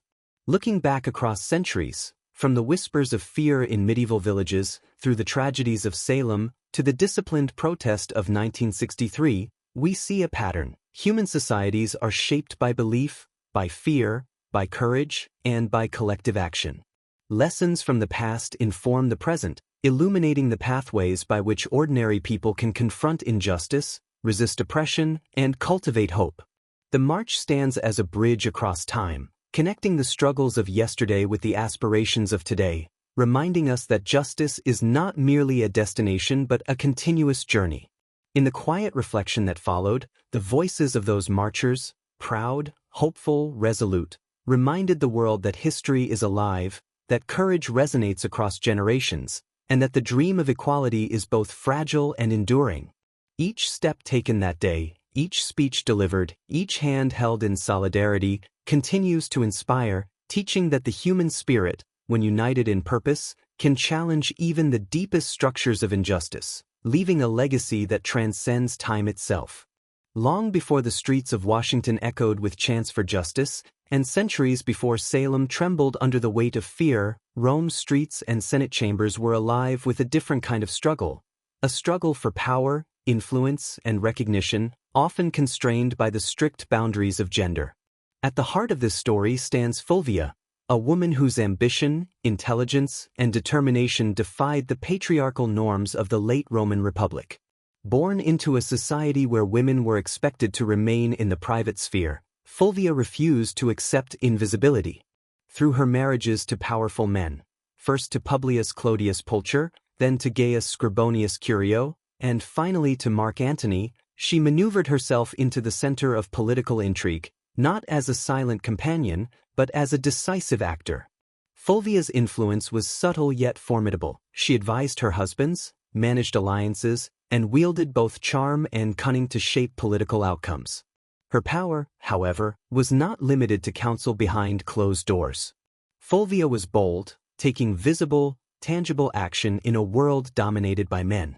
She mobilized resources, orchestrated public displays of loyalty and strength, and, most remarkably, commanded armies in defense of political causes, directly challenging opponents and asserting her presence in arenas traditionally denied to women. In doing so, she became a figure both revered and reviled, a living contradiction to Roman expectations of female docility. Yet history, often written by men who viewed her ambition through the lens of fear and misogyny, painted Fulvia negatively. Ancient historians depicted her as manipulative, overbearing, or dangerously ambitious, framing her successes as transgressions rather than achievements. But a closer reflection reveals a woman of extraordinary agency, navigating a treacherous political landscape with intellect, strategy, and unwavering resolve. Fulvia's life illustrates the persistent tension between societal constraints and individual ambition, highlighting how gender influences both the exercise of power and its historical remembrance. Fulvia's story is more than an account of personal ambition. It is a meditation on the ways human societies construct and constrain opportunity, and on the courage required to transcend those limitations. Her alliances, battles, and public actions reflect a strategic mind capable of influencing the trajectory of empires. Her life reminds us that history is shaped not only by kings and generals but by those whose influence, though contested, leaves indelible marks on the political and cultural landscape. In contemplating Fulvia, we see echoes of themes that persist across centuries: the struggle for justice, the assertion of agency in the face of societal limits, and the enduring tension between individual vision and collective expectation. Her story, like the marches in Washington or the trials in Salem, reminds us that human courage manifests in many forms, through speech, action, or defiance, and that the arc of history bends not only toward justice, but toward recognition of those bold enough to challenge the constraints of their time. Fulvia's defiance of convention extended far beyond the Senate and public forums. It reached into the very heart of Roman conflict. In a society where military command was almost exclusively a male domain, she stepped boldly into arenas of strategy and leadership. Her involvement was not symbolic. It was decisive. When political turbulence threatened the alliances she had cultivated and the power structures she supported, Fulvia took action. She mobilized forces, directed military campaigns, and ensured that her voice and influence were felt as palpably on the battlefield as in the corridors of power. Her military engagements were calculated, reflecting an understanding of logistics, timing, and political consequence. She coordinated with commanders, assessed strategic positions, and maintained the loyalty of troops who recognized both her authority and her resolve. Fulvia's presence on the battlefield disrupted traditional expectations, demonstrating that leadership could be enacted through intellect, strategy, and sheer determination, regardless of gender. Yet, her visibility and assertiveness drew fierce criticism, both from contemporaries and from historians whose accounts were colored by patriarchal bias. Fulvia's defiance, while admirable, came with profound consequences. Her political maneuvers placed her in direct conflict with Octavian, the future Augustus, whose vision of centralized power was uncompromising. She faced vilification, rumors, and relentless opposition designed to diminish her influence and cast her as a dangerous, destabilizing figure. Ultimately, the pressure became inescapable. Exile loomed as a tool to remove her from the political and military stage, a stark reminder of the fragility of power for those who dared to challenge the prevailing norms. Yet even in exile, Fulvia's story resonated. She had shaped alliances, influenced military campaigns, and demonstrated that women could wield authority, not as passive supporters, but as active participants capable of shaping the course of history. Her life underscores a broader truth. Power is never solely the domain of the expected, and influence often leaves a mark long after physical presence fades. Reflecting on Fulvia, one observes the interplay between ambition, societal constraints, and historical memory. She illustrates how courage and agency can confront entrenched norms, how gender shapes both opportunity and historical narrative, and how the consequences of defiance, though sometimes harsh, do not erase the enduring impact of bold action. Her life is a lens through which we perceive the complexities of leadership, the subtleties of influence, and the ongoing struggle to reconcile personal vision with societal expectation. In this, Fulvia connects across time to the courage of marchers in Washington, to communities in Salem grappling with fear and injustice, and to the medieval villagers navigating superstition and survival. Across centuries, her story exemplifies a universal human truth, that asserting one's agency in the face of societal limitation is both perilous and transformative, shaping history in ways that echo far beyond the individual. Fulvia's exile was more than a personal punishment. It was a symbolic attempt to erase a woman who had dared to bend the rigid structures of Roman politics to her will. Stripped of the immediacy of her alliances, removed from the Senate and battlefield where she had exercised influence, she faced the harsh reality of displacement. Yet even in exile, her presence reverberated across the Republic. Her ideas, her strategies, and her bold defiance had already left indelible marks on the political landscape, marks that could not be easily erased by distance or rumor. Exile, though isolating, became a crucible of reflection and resilience. Removed from the immediate struggle for power, Fulvia's mind continued to engage with the networks she had cultivated, considering strategy, alliances, and the shifting dynamics of Roman politics. Though physically absent, her influence persisted. Correspondence, trusted intermediaries, and the very memory of her audacious actions ensured that she remained a figure of significance, a symbol of challenge to male-dominated authority. Historians, often men bound by traditional expectations, depicted her with scorn, portraying ambition as arrogance, political skill as manipulation, and courage as recklessness. Yet, in reassessing her life through a modern lens, Fulvia emerges as a pioneer of female agency, a woman whose intelligence, determination, and strategic vision allowed her to shape events in a world that frequently sought to silence her. She was not merely a consort to powerful men. She was a political actor in her own right, commanding loyalty, orchestrating movements, and confronting enemies with clarity and purpose. The legacy of Fulvia extends beyond her own life and times. She challenges the notion that power is inherently masculine, demonstrating that women, through intellect, diplomacy, and even force of will, can exert profound influence. Her story bridges epochs, reminding us that courage, strategic vision, and resilience are qualities not confined to any gender, and that history is shaped as much by those who defy conventions as by those who conform to them. In contemplating Fulvia's life, we see the recurring human themes that thread through history: the tension between societal expectation and personal agency, the risks inherent in defiance, and the enduring power of vision. Just as Salem confronted the consequences of fear and suspicion, and the March on Washington illuminated the transformative potential of collective courage, Fulvia's life illustrates the impact of bold action in the face of rigid structures. Her exile, though intended to diminish her, instead magnified her symbolic presence. She became a cautionary tale for some, a source of inspiration for others, and ultimately a figure whose life compels us to reconsider the narratives that history hands down. Through her, we learn that influence is not only measured in victories or office held, but in the ability to challenge norms, to inspire change, and to leave a mark on the unfolding story of humanity. Fulvia's story, echoed across time, reminds us that history is not a record of inevitability but of action, of those who dared to step forward when the world expected them to step aside. Her courage, intellect, and resilience continue to speak, offering lessons in agency, strategy, and the enduring human capacity to shape destiny, even in the face of exile, opposition, and societal constraint.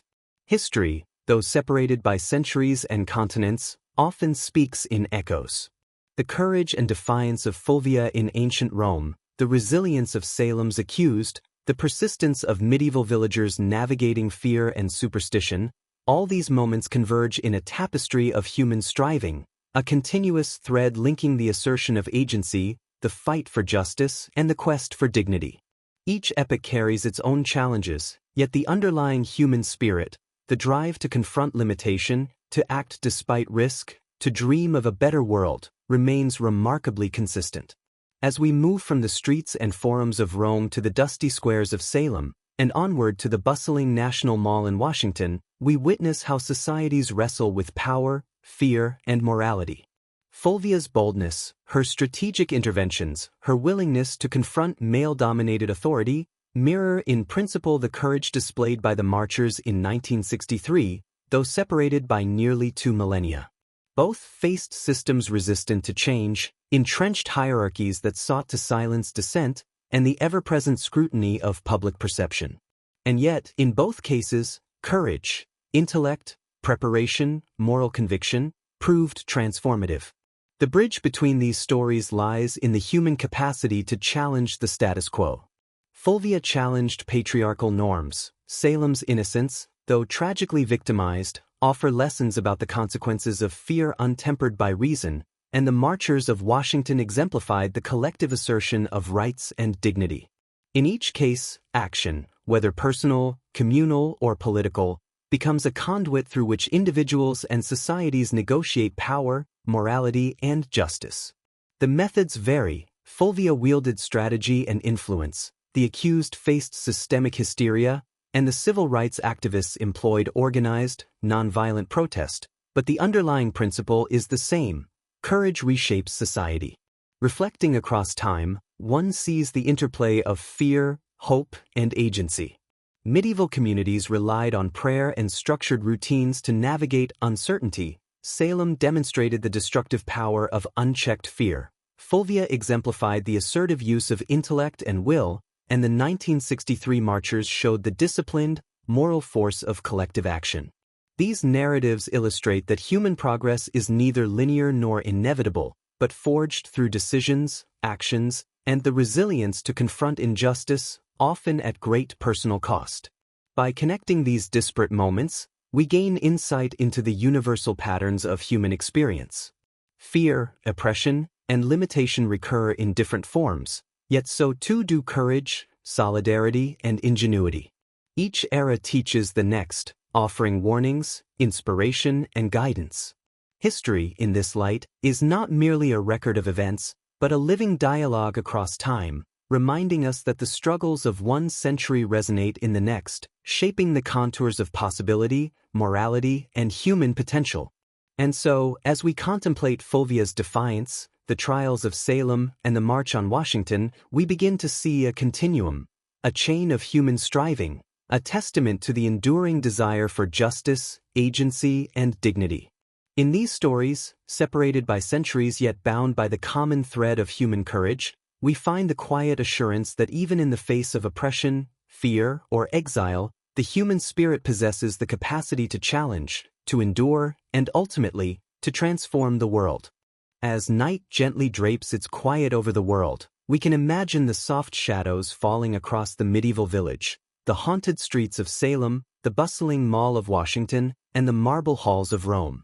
Across centuries, across continents, a singular thread weaves through human history, the resilience of the human spirit, the persistent quest for justice, dignity, and understanding. In the stillness of night, these stories invite reflection, a moment to breathe deeply and consider the continuity of human striving. In medieval homes, families huddled beneath shared blankets, the glow of flickering candlelight casting fleeting shadows on walls.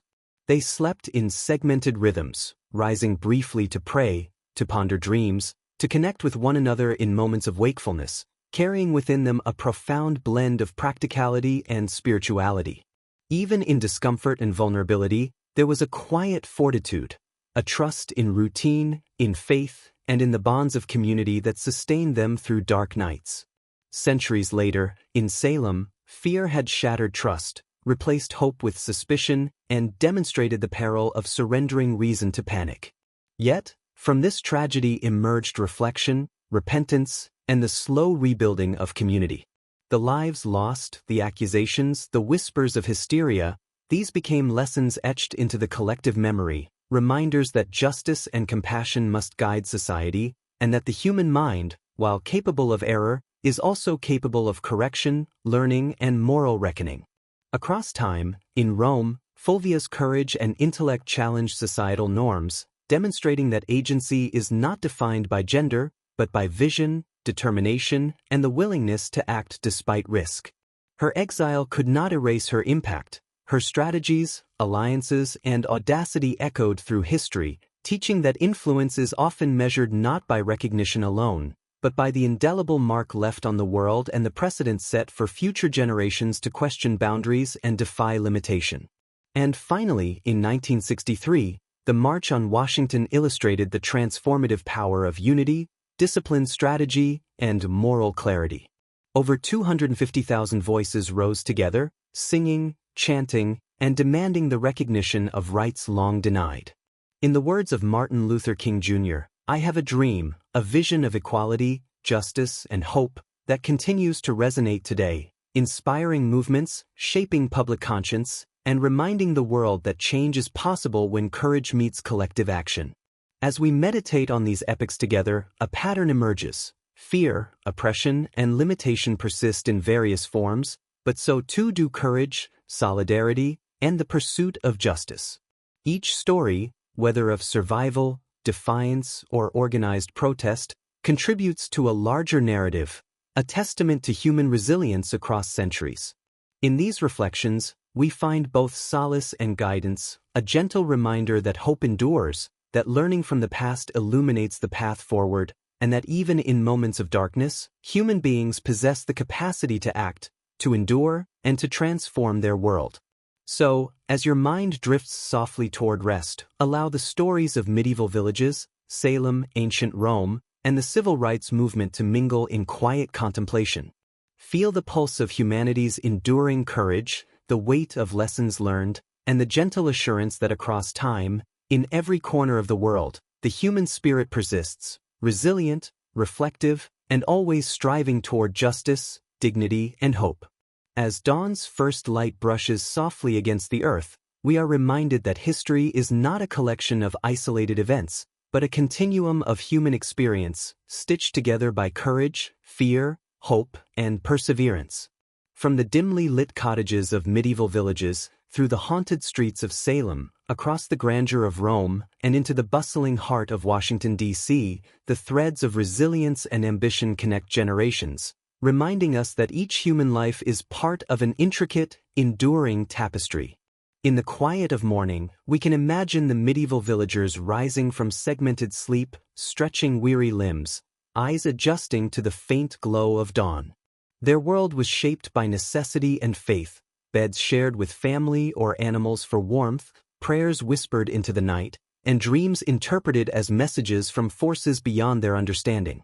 These rituals, however humble, reveal a profound understanding that human life is both fragile and interconnected, sustained by care, community, and attention to unseen rhythms. Across time, in Salem, the echoes of fear and hysteria serve as cautionary notes, a somber reminder of how easily suspicion can fracture society when reason is abandoned. The trials, tragic in their consequences, illuminate the importance of vigilance, justice, and empathy. They remind us that societies are only as strong as their commitment to fairness, and that the human tendency toward fear must be balanced by wisdom, compassion, and reflection. In ancient Rome, Fulvia's life illuminates a different facet of human struggle, the pursuit of agency against entrenched structures. Her alliances, strategic acumen, and audacious decisions highlight the timeless tension between individual ambition and societal expectation. Even in exile, her influence persisted, proving that courage and intellect leave marks far beyond immediate circumstance. Her story whispers across the ages, a testament to the power of action, even when it challenges norms or attracts criticism. And in the heart of the 20th century, the March on Washington demonstrates the transformative power of unity and disciplined, nonviolent protest. Thousands of voices converged in a symphony of hope, demanding equality and justice. Martin Luther King Jr.'s words, echoing over the mall, crystallized a vision of a world where morality, courage, and collective action converge to bend the arc of history. This event reminds us that social progress, though often slow and contested, is possible when ordinary individuals act in concert toward a shared purpose. In this continuum, from the small, communal acts of medieval life, through the tragedies and lessons of Salem, the defiance of Fulvia, and the moral clarity of the civil rights movement, we observe the enduring pulse of humanity. History is alive in each choice, each act of courage, each assertion of agency, and each movement toward justice. It reminds us that even in darkness, the human spirit seeks light, that even in oppression, courage persists, and that the lessons of the past inform, guide, and inspire the generations yet to come. As we breathe slowly, letting the rhythm of these stories settle, we recognize a gentle truth. Across time, the same forces, fear, hope, resilience, and determination, shape human life.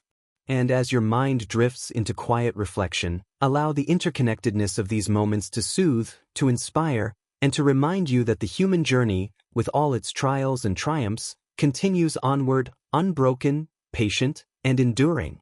In the vast expanse of human history, two invisible forces, courage and fear, have perpetually shaped the course of events, weaving through generations, guiding choices, and influencing outcomes in ways both subtle and profound.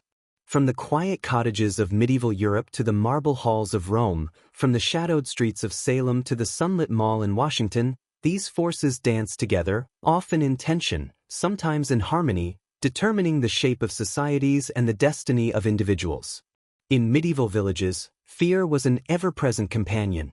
Villagers feared the unknown, the creeping darkness of night, illness, predatory animals, and the whims of fate and divinity. Yet within this fear arose courage, not the bold heroics of epic tales, but quiet, persistent acts of endurance. Families shared beds with one another and with animals, accepting discomfort for warmth and survival. During the wakeful hours between segmented sleeps, they prayed, tended chores, and nurtured relationships, demonstrating that courage often manifests in resilience, ritual, and care, rather than in confrontation or spectacle. Centuries later, in Salem, fear reached its most destructive potential. Unchecked superstition, social tension, and paranoia combined to erode rationality, allowing suspicion to dictate justice. Innocent lives were disrupted, shattered, and taken, revealing the deadly consequences when fear outweighs reason. Yet, even here, courage flickered. Those who spoke against the tide of hysteria, those who later sought justice and reparations, embodied the enduring human capacity to confront injustice, even when doing so invites risk or ridicule. Fear and courage, in this context, exist as mirrors. Fear magnifies the stakes, while courage illuminates the path forward. In the political maelstrom of ancient Rome, Fulvia's life demonstrates another expression of these forces. Courage for her was not simply survival, it was agency, action, and the deliberate exercise of intellect and influence.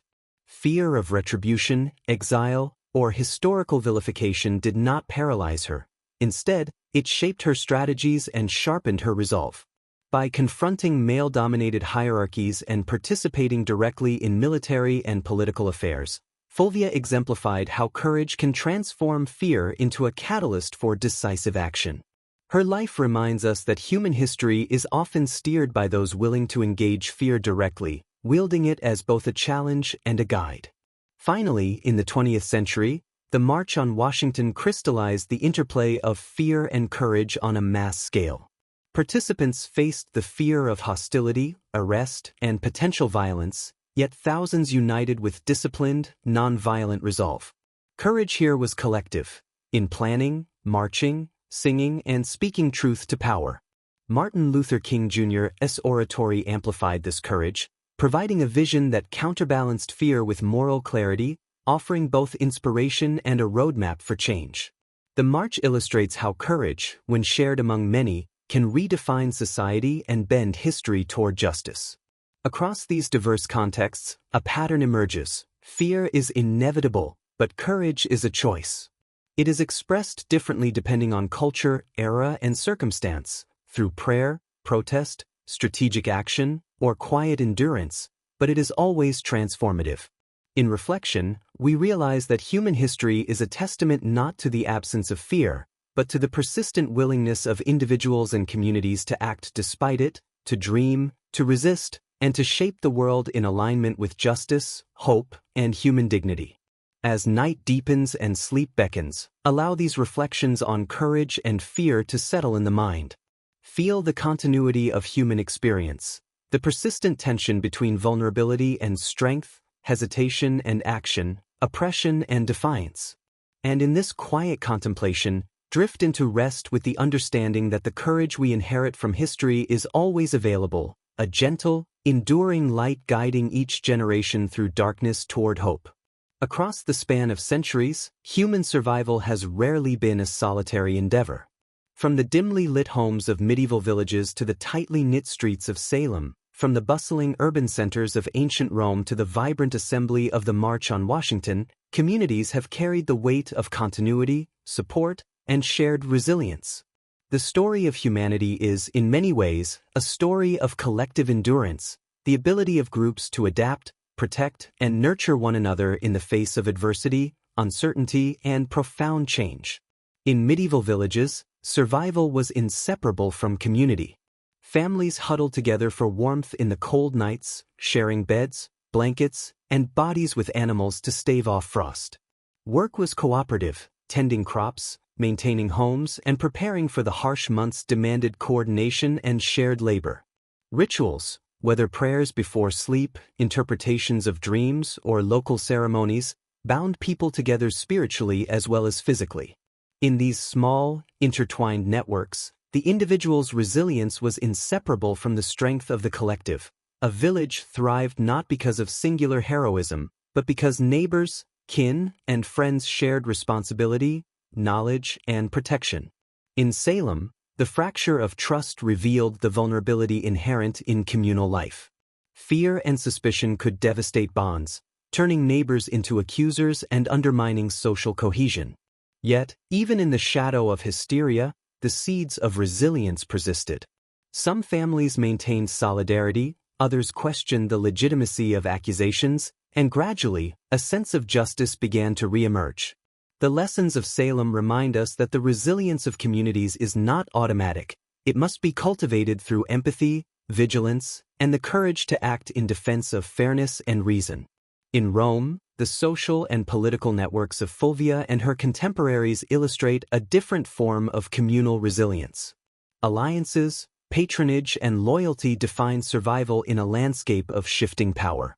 Fulvia's ability to mobilize troops, manage political connections, and exert influence depended on her understanding of these networks, and on the mutual dependence that both men and women recognized in their pursuit of shared objectives. Even in exile, the memory of these relationships sustained her influence and demonstrated that communities, whether built on friendship, loyalty, or strategy, provide resilience that extends beyond immediate circumstances. In the 20th century, the March on Washington exemplified collective resilience on a massive scale. Over 250,000 people converged from different regions, races, and social backgrounds, overcoming logistical, social, and political obstacles to stand together in a single, unified purpose. They shared water, food, and shelter, protected one another against potential harm, and sustained morale through song, speech, and companionship. Here, resilience was both practical and moral. It required physical stamina, emotional courage, and an unwavering commitment to the ideals that bound them together. Across these epochs, a vital truth emerges. Communities endure and flourish because their members share responsibility, empathy, and courage. The strength of the individual is magnified through collective action, and the bonds of solidarity enable survival where isolation would lead to vulnerability. Whether in medieval cottages, the fraught streets of Salem, Roman political arenas, or the civil rights marches of the 20th century, human societies demonstrate that resilience is woven from shared experience, mutual support, and the commitment to stand together in the face of adversity. As the night deepens and the mind drifts toward rest, imagine these interconnected lives, the quiet acts of support, the shared endurance, and the unbroken chain of human resilience stretching across time. Let the comfort of this continuity settle gently, reminding us that no one endures alone, and that through community, humanity persists, adapts, and ultimately thrives. Across the vast expanse of human history, one of the most enduring sources of strength has been ritual, faith, and tradition. These practices, repeated through generations, provide structure, meaning, and comfort, allowing individuals and communities to navigate uncertainty, loss, and fear. Whether in the flickering candlelight of a medieval cottage, the shadowed streets of Salem, the forums of ancient Rome, or the open spaces of modern protests, humans have relied on rituals to sustain resilience, affirm identity, and create continuity across time. In medieval villages, ritual permeated daily life. Segmented sleep, for instance, was not merely a response to environmental conditions. It was interwoven with spiritual observance. The interval between the first and second sleep became a sacred period. Families rose to pray, reflect, and interpret dreams as divine messages. Prayers for protection, blessings for household safety, and rites to honor ancestors imbued the night with purpose. These practices transformed fear into focus, vulnerability into agency, and solitude into communion, demonstrating how ritual provides both psychological and social scaffolding for resilience. In Salem, rituals of faith and religious practice were both a source of strength and, paradoxically, a lens through which fear was magnified. Community worship, prayer meetings, and moral instruction offered comfort, yet in times of crisis, rigid adherence to dogma could also catalyze hysteria. The lessons of Salem highlight the dual nature of tradition. It can fortify the human spirit when grounded in reflection and compassion, yet it can also constrict judgment when infused with fear or manipulated for social control. Here, resilience required discernment. Faith and ritual had to be accompanied by critical thinking and moral courage to prevent the collapse of community bonds. In ancient Rome, tradition and ritual intertwined with politics, power, and identity. Fulvia's life illustrates how ceremonial displays, public appearances, and religious observances were strategically employed to consolidate alliances and assert influence. Festivals, sacrifices, and commemorations provided not only spiritual grounding but also social cohesion, signaling loyalty, hierarchy, and communal values. Through ritual, Romans navigated the turbulence of political life, transforming uncertainty into predictable patterns of engagement, expectation, and recognition. Fulvia's adept use of these traditions demonstrates how faith and ceremony can be both personal anchors and instruments of agency within complex social structures. In the modern era, rituals continue to provide structure, meaning, and resilience. The March on Washington itself was infused with ritualistic elements. The carefully choreographed arrival of participants, the songs and speeches, the synchronized chants, and the symbolic gestures of solidarity. These acts created a shared rhythm, reinforcing unity and moral resolve.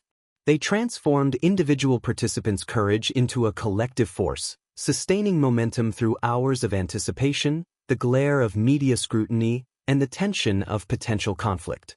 Ritual, here, becomes a bridge between individual purpose and collective impact, anchoring participants in shared values and aspirations. Across these disparate times and cultures, ritual, faith, and tradition emerge as anchors in human life. They convert the unknown into something navigable, transform anxiety into focus, and embed individuals within a continuum of shared experience. Whether guiding sleep in medieval households, offering solace in Salem, shaping political influence in Rome, or empowering mass movements for justice, these practices sustain resilience, reinforce identity, and connect generations. As the mind drifts toward rest, imagine the quiet cadence of these rituals, the whispered prayers in the night, the solemn observances of community, the deliberate gestures of allegiance, and the synchronized chants of marchers. Let these rhythms, repeated across centuries, settle gently within consciousness. They remind us that even in the face of fear, adversity, and uncertainty, humans have always found ways to anchor themselves, to cultivate resilience, to nurture hope, and to persist across the vast, unfolding story of history. As night deepens and the world grows still, the mind begins to wander freely, drifting between memory, reflection, and imagination. Across history, dreams have served as portals, intimate spaces where human understanding, aspiration, and fear intertwine. From the dimly lit medieval chambers to the restless minds of Salem, from the strategic contemplation of Fulvia in Rome to the vision of Martin Luther King Jr. on the steps of the Lincoln Memorial, dreams and reflection have guided action, inspired courage, and shaped the arc of human history. In medieval homes, the period between first and second sleep offered a sacred interlude for contemplation. Villagers awoke in the quiet darkness to interpret dreams, seeing in them messages from the divine, warnings, or insights into the future. These nocturnal visions were not mere figments of imagination, they carried profound social and spiritual significance. Dreams guided decisions, influenced behavior, and provided a bridge between the human and the divine. In this space, the mind both rested and labored, processing the day's labor, the fears of the unknown, and the hopes for continuity and protection. Reflection and interpretation turned the ephemeral into guidance, transforming sleep into an active dialogue with life itself. In Salem, dreams and reflection intersected with fear. Nightmares, restless visions, and waking anxieties often fueled suspicion and hysteria. The community's preoccupation with spiritual forces rendered dreams both potent and perilous, shaping perception and action. Yet even amidst fear, reflective thought, whether questioning the legitimacy of accusations or pondering the moral consequences of collective behavior, offered a pathway to discernment. The human mind, capable of imagination, remains equally capable of insight, and in times of crisis, reflection becomes a compass, guiding action away from chaos toward understanding and balance. In ancient Rome, Fulvia exemplified the conscious use of imagination and strategic reflection. Her ability to anticipate political maneuvers, foresee potential threats, and envision the outcomes of alliances was, in essence, a form of waking foresight, a dream of possibility rendered actionable. Imagination allowed her to transcend immediate circumstances, to see beyond societal constraints, and to navigate complex networks of power. Through reflection, she transformed abstract ideas into concrete strategies, demonstrating that human foresight, creativity, and contemplation are essential tools of agency and influence. In the modern context, The dreams of the civil rights movement were literalized in vision and action. Martin Luther King Jr.'s "I Have a Dream" speech captured not only hope but also a strategic imagination, a blueprint for social transformation. The marchers carried these dreams into reality, translating aspiration into organized, disciplined protest. Across time, imagination bridges the gap between the world as it is and the world as it could be, inspiring courage, guiding moral action, and connecting individuals to collective purpose. Across all these moments, dreams and reflections serve as both refuge and compass. They allow humans to process the past, interpret the present, and envision the future. In quiet contemplation, the mind transforms experience into understanding, fear into strategy, and aspiration into action. Dreams, whether born in the deep hours of medieval night, in restless contemplation amid Salem's chaos, in the ambitious calculations of Roman political life, or in the visionary calls for justice on the steps of Washington, reveal the continuity of human imagination and its capacity to guide societies, inspire individuals, and shape history itself. As sleep gently beckons, allow the mind to drift through these reflections, feeling the quiet power of imagination, the comfort of contemplation, and the enduring truth that dreams, personal, communal, or visionary, have always illuminated the path forward, even through the darkest hours of human history. As the night deepens, we turn our attention to the invisible threads that bind human communities across time: justice, morality, and the shared responsibility to uphold the principles that sustain social life. These forces, though often challenged, misapplied, or ignored, remain central to the functioning of society, shaping decisions, influencing behavior, and leaving indelible marks on history.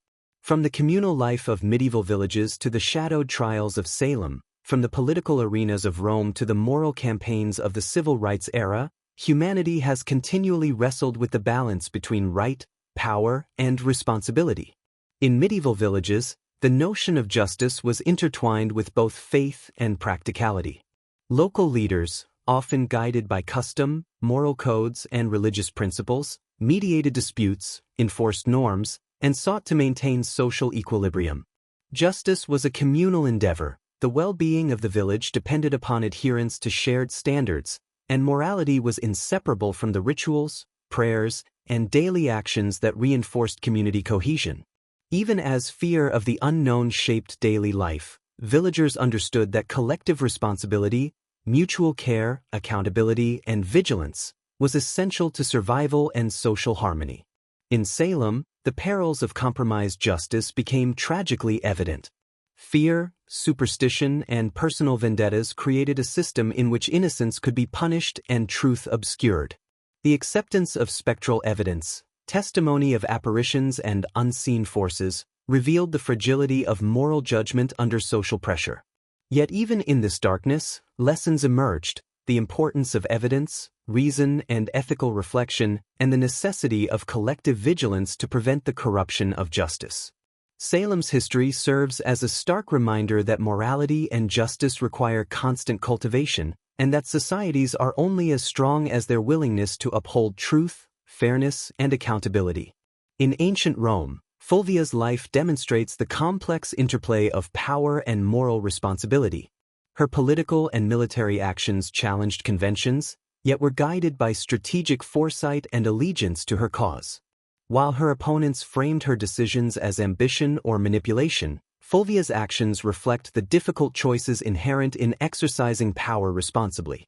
Justice and morality were not abstract concepts, but practical tools and challenges within the landscape of human governance, requiring discernment, courage, and the willingness to act decisively in pursuit of what one perceives as right. In the 20th century, the March on Washington exemplified collective responsibility in its most disciplined and principled form.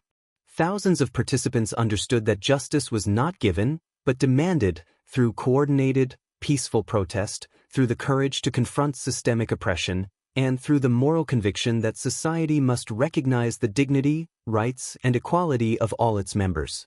Here, morality and justice were intertwined with action. Nonviolence was both an ethical choice and a strategic imperative, demonstrating that upholding collective responsibility often requires patience, discipline, and shared commitment. Across these epochs, a profound continuity emerges. Justice and morality are inseparable from human resilience, community cohesion, and historical progression.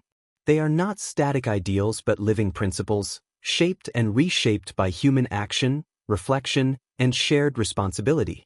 Whether through the quiet enforcement of norms in a medieval village, the tragic lessons of Salem, the strategic deliberations of Fulvia, or the disciplined advocacy of civil rights activists, these principles guide societies toward stability, fairness, and ethical progress. As sleep approaches, let the mind rest upon these reflections, imagining the delicate balance of justice, the moral courage of individuals, and the weight of collective responsibility. Across time and circumstance, the pursuit of what is right, fair, and compassionate persists, a quiet, enduring force, anchoring humanity even amidst fear, uncertainty, and the shadows of night. As the night stretches onward and the world grows quieter, we turn our attention to the enduring role of leadership and vision in shaping human destiny. Across centuries, certain individuals and collectives have emerged as guides, their foresight, courage, and determination influencing the course of societies, inspiring change, and leaving legacies that ripple far beyond their lifetimes.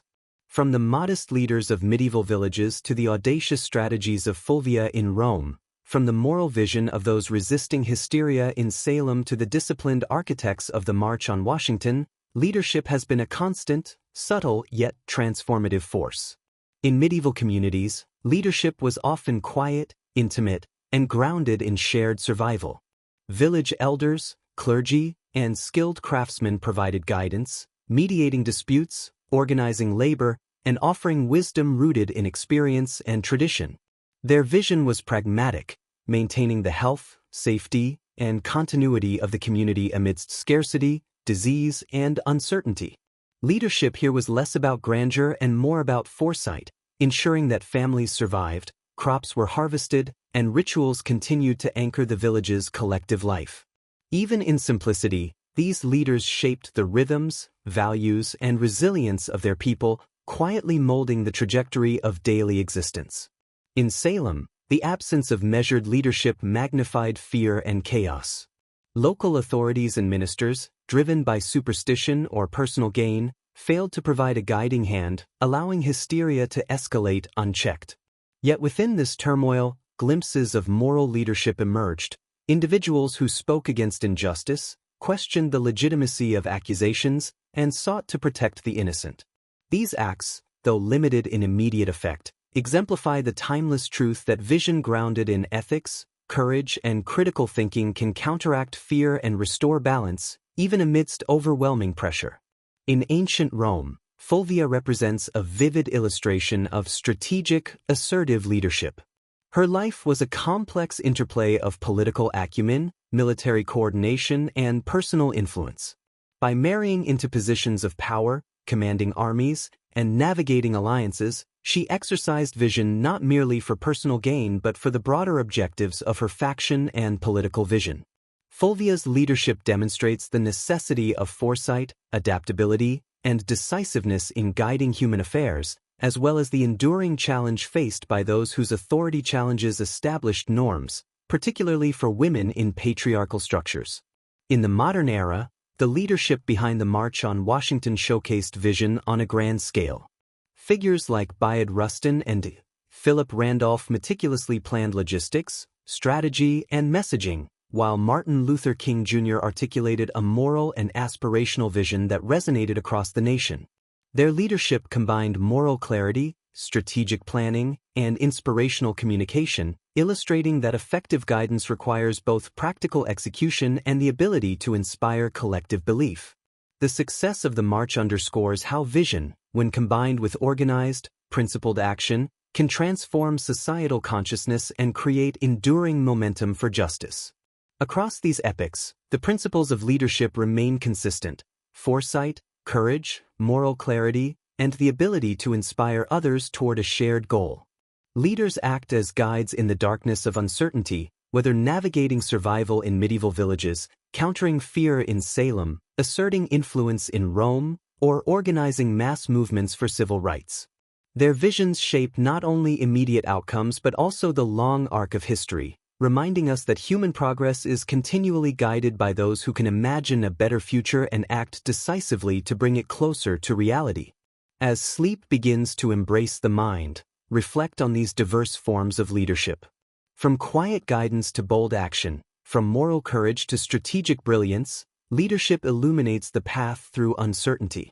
Let these examples drift softly into consciousness, a reminder that vision, when coupled with courage and ethical purpose, has always guided humanity forward, across time, across cultures, and into the future yet to come. As darkness deepens and the world grows still, we come to reflect on one of the most enduring human qualities: courage. Courage is not merely the heroic acts chronicled in history books. It exists in quiet persistence, in personal endurance, and in the deliberate choice to confront fear, uncertainty, and adversity.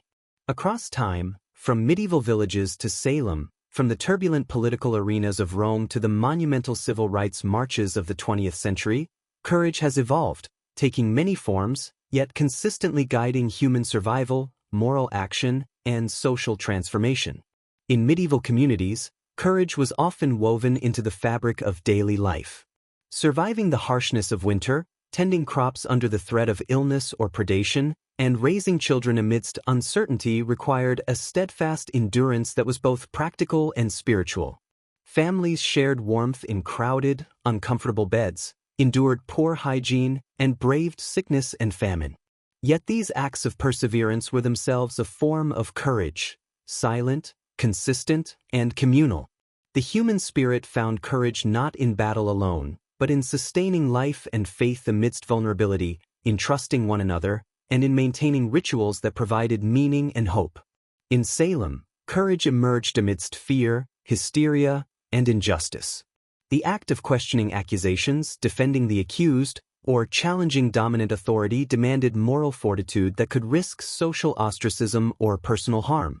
These choices, subtle yet profound, reveal a form of courage rooted in ethical conviction, the willingness to act rightly despite the threat of personal cost.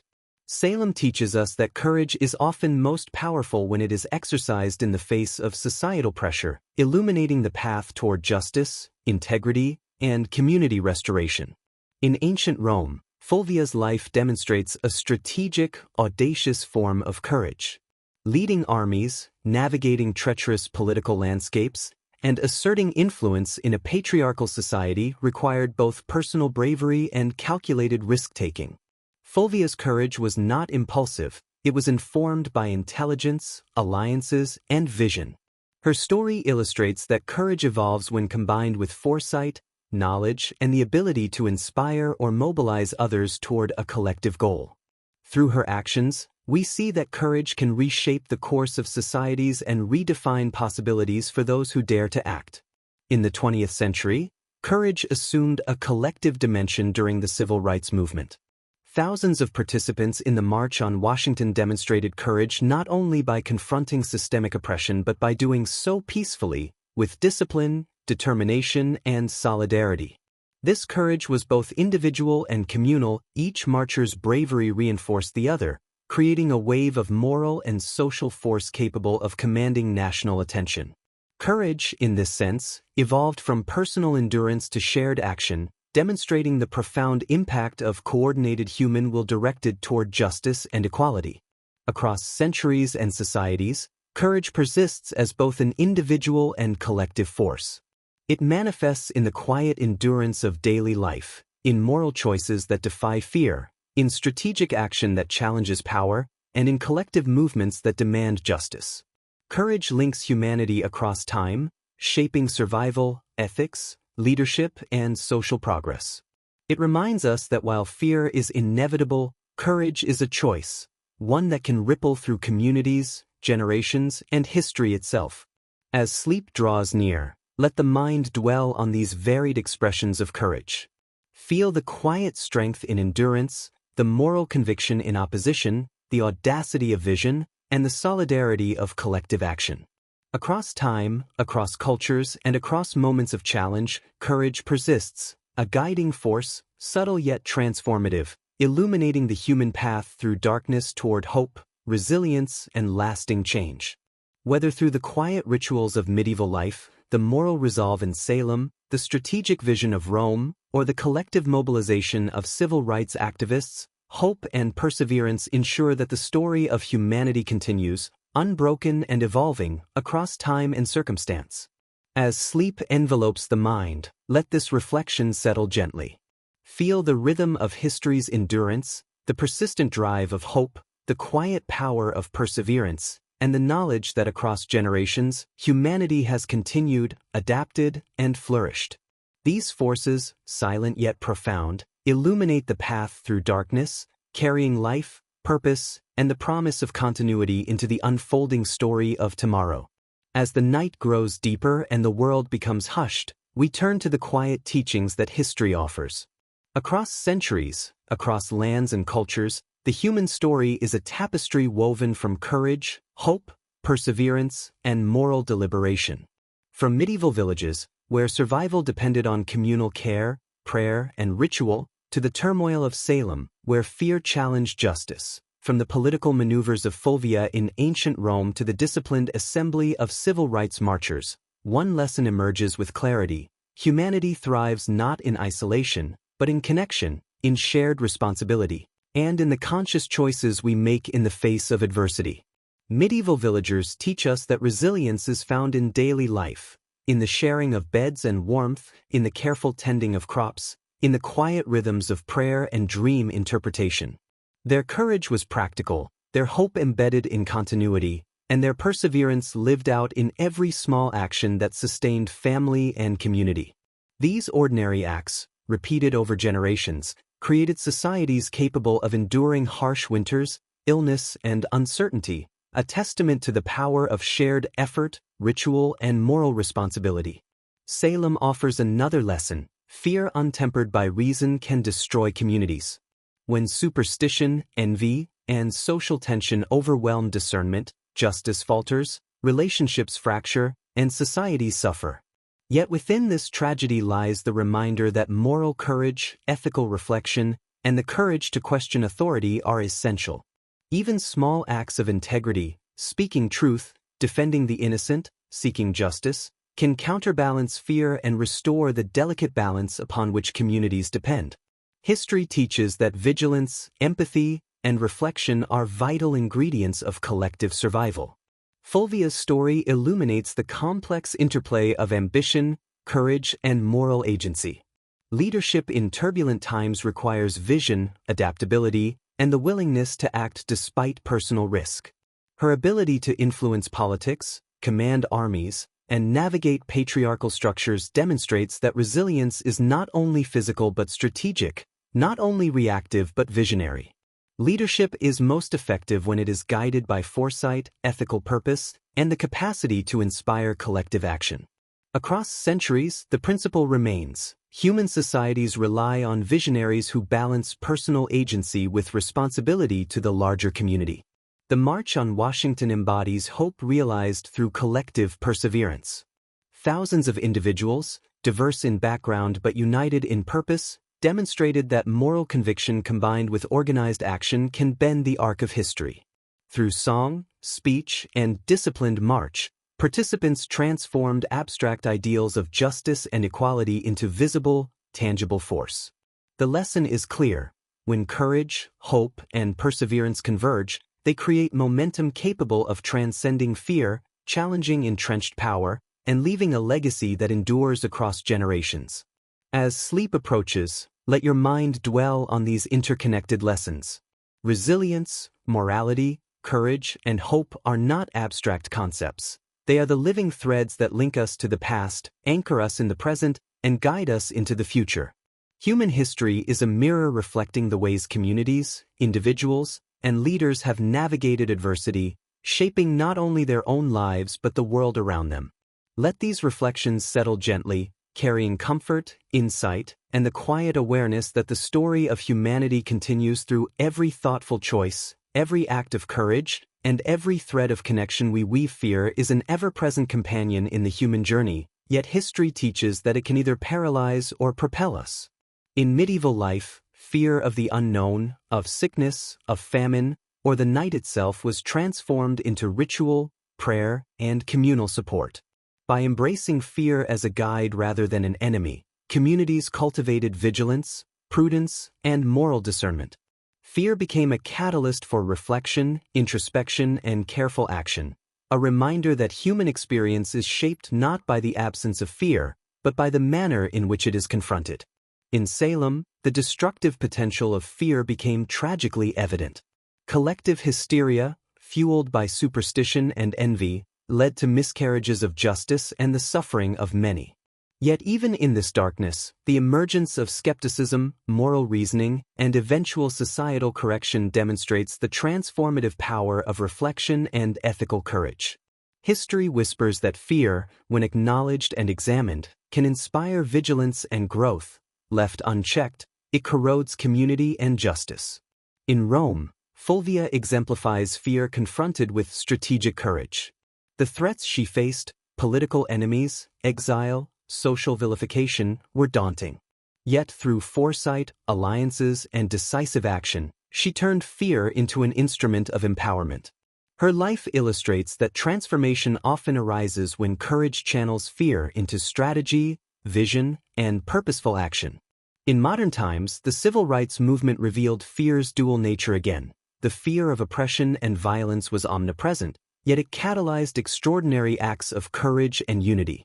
Participants harnessed that fear, converting it into disciplined, moral action that reshaped society. The lesson endures: fear alone does not dictate history, but human response to fear, the choice to act ethically, collectively, and with resilience, creates transformation. As sleep deepens, imagine the threads of fear and courage intertwining through human history. Sense the continuity of human reflection, the power of ethical response, and the quiet transformation possible when fear is met with wisdom, courage, and perseverance. History is not a sequence of isolated events. It is a web of interconnected lives, choices, and consequences. Medieval families, Salem residents, Roman leaders, and civil rights activists share a common thread: the interplay of courage, hope, and ethical decision-making. Each life echoes into the next, influencing generations and shaping societies in ways both visible and subtle. The daily endurance of villagers sustained life itself, creating stability for future generations. The moral resistance in Salem preserved ethical reflection for communities beyond its borders. Fulvia's political agency expanded the possibilities for leadership and female influence in historical memory. The disciplined courage of the March on Washington galvanized legislation, cultural consciousness, and ongoing movements for equality. These threads remind us that human lives, no matter how ordinary or extraordinary, are interwoven into a continuum. Decisions, acts of courage, and moral reflection resonate beyond the immediate moment, influencing not only contemporaries but the arc of history itself.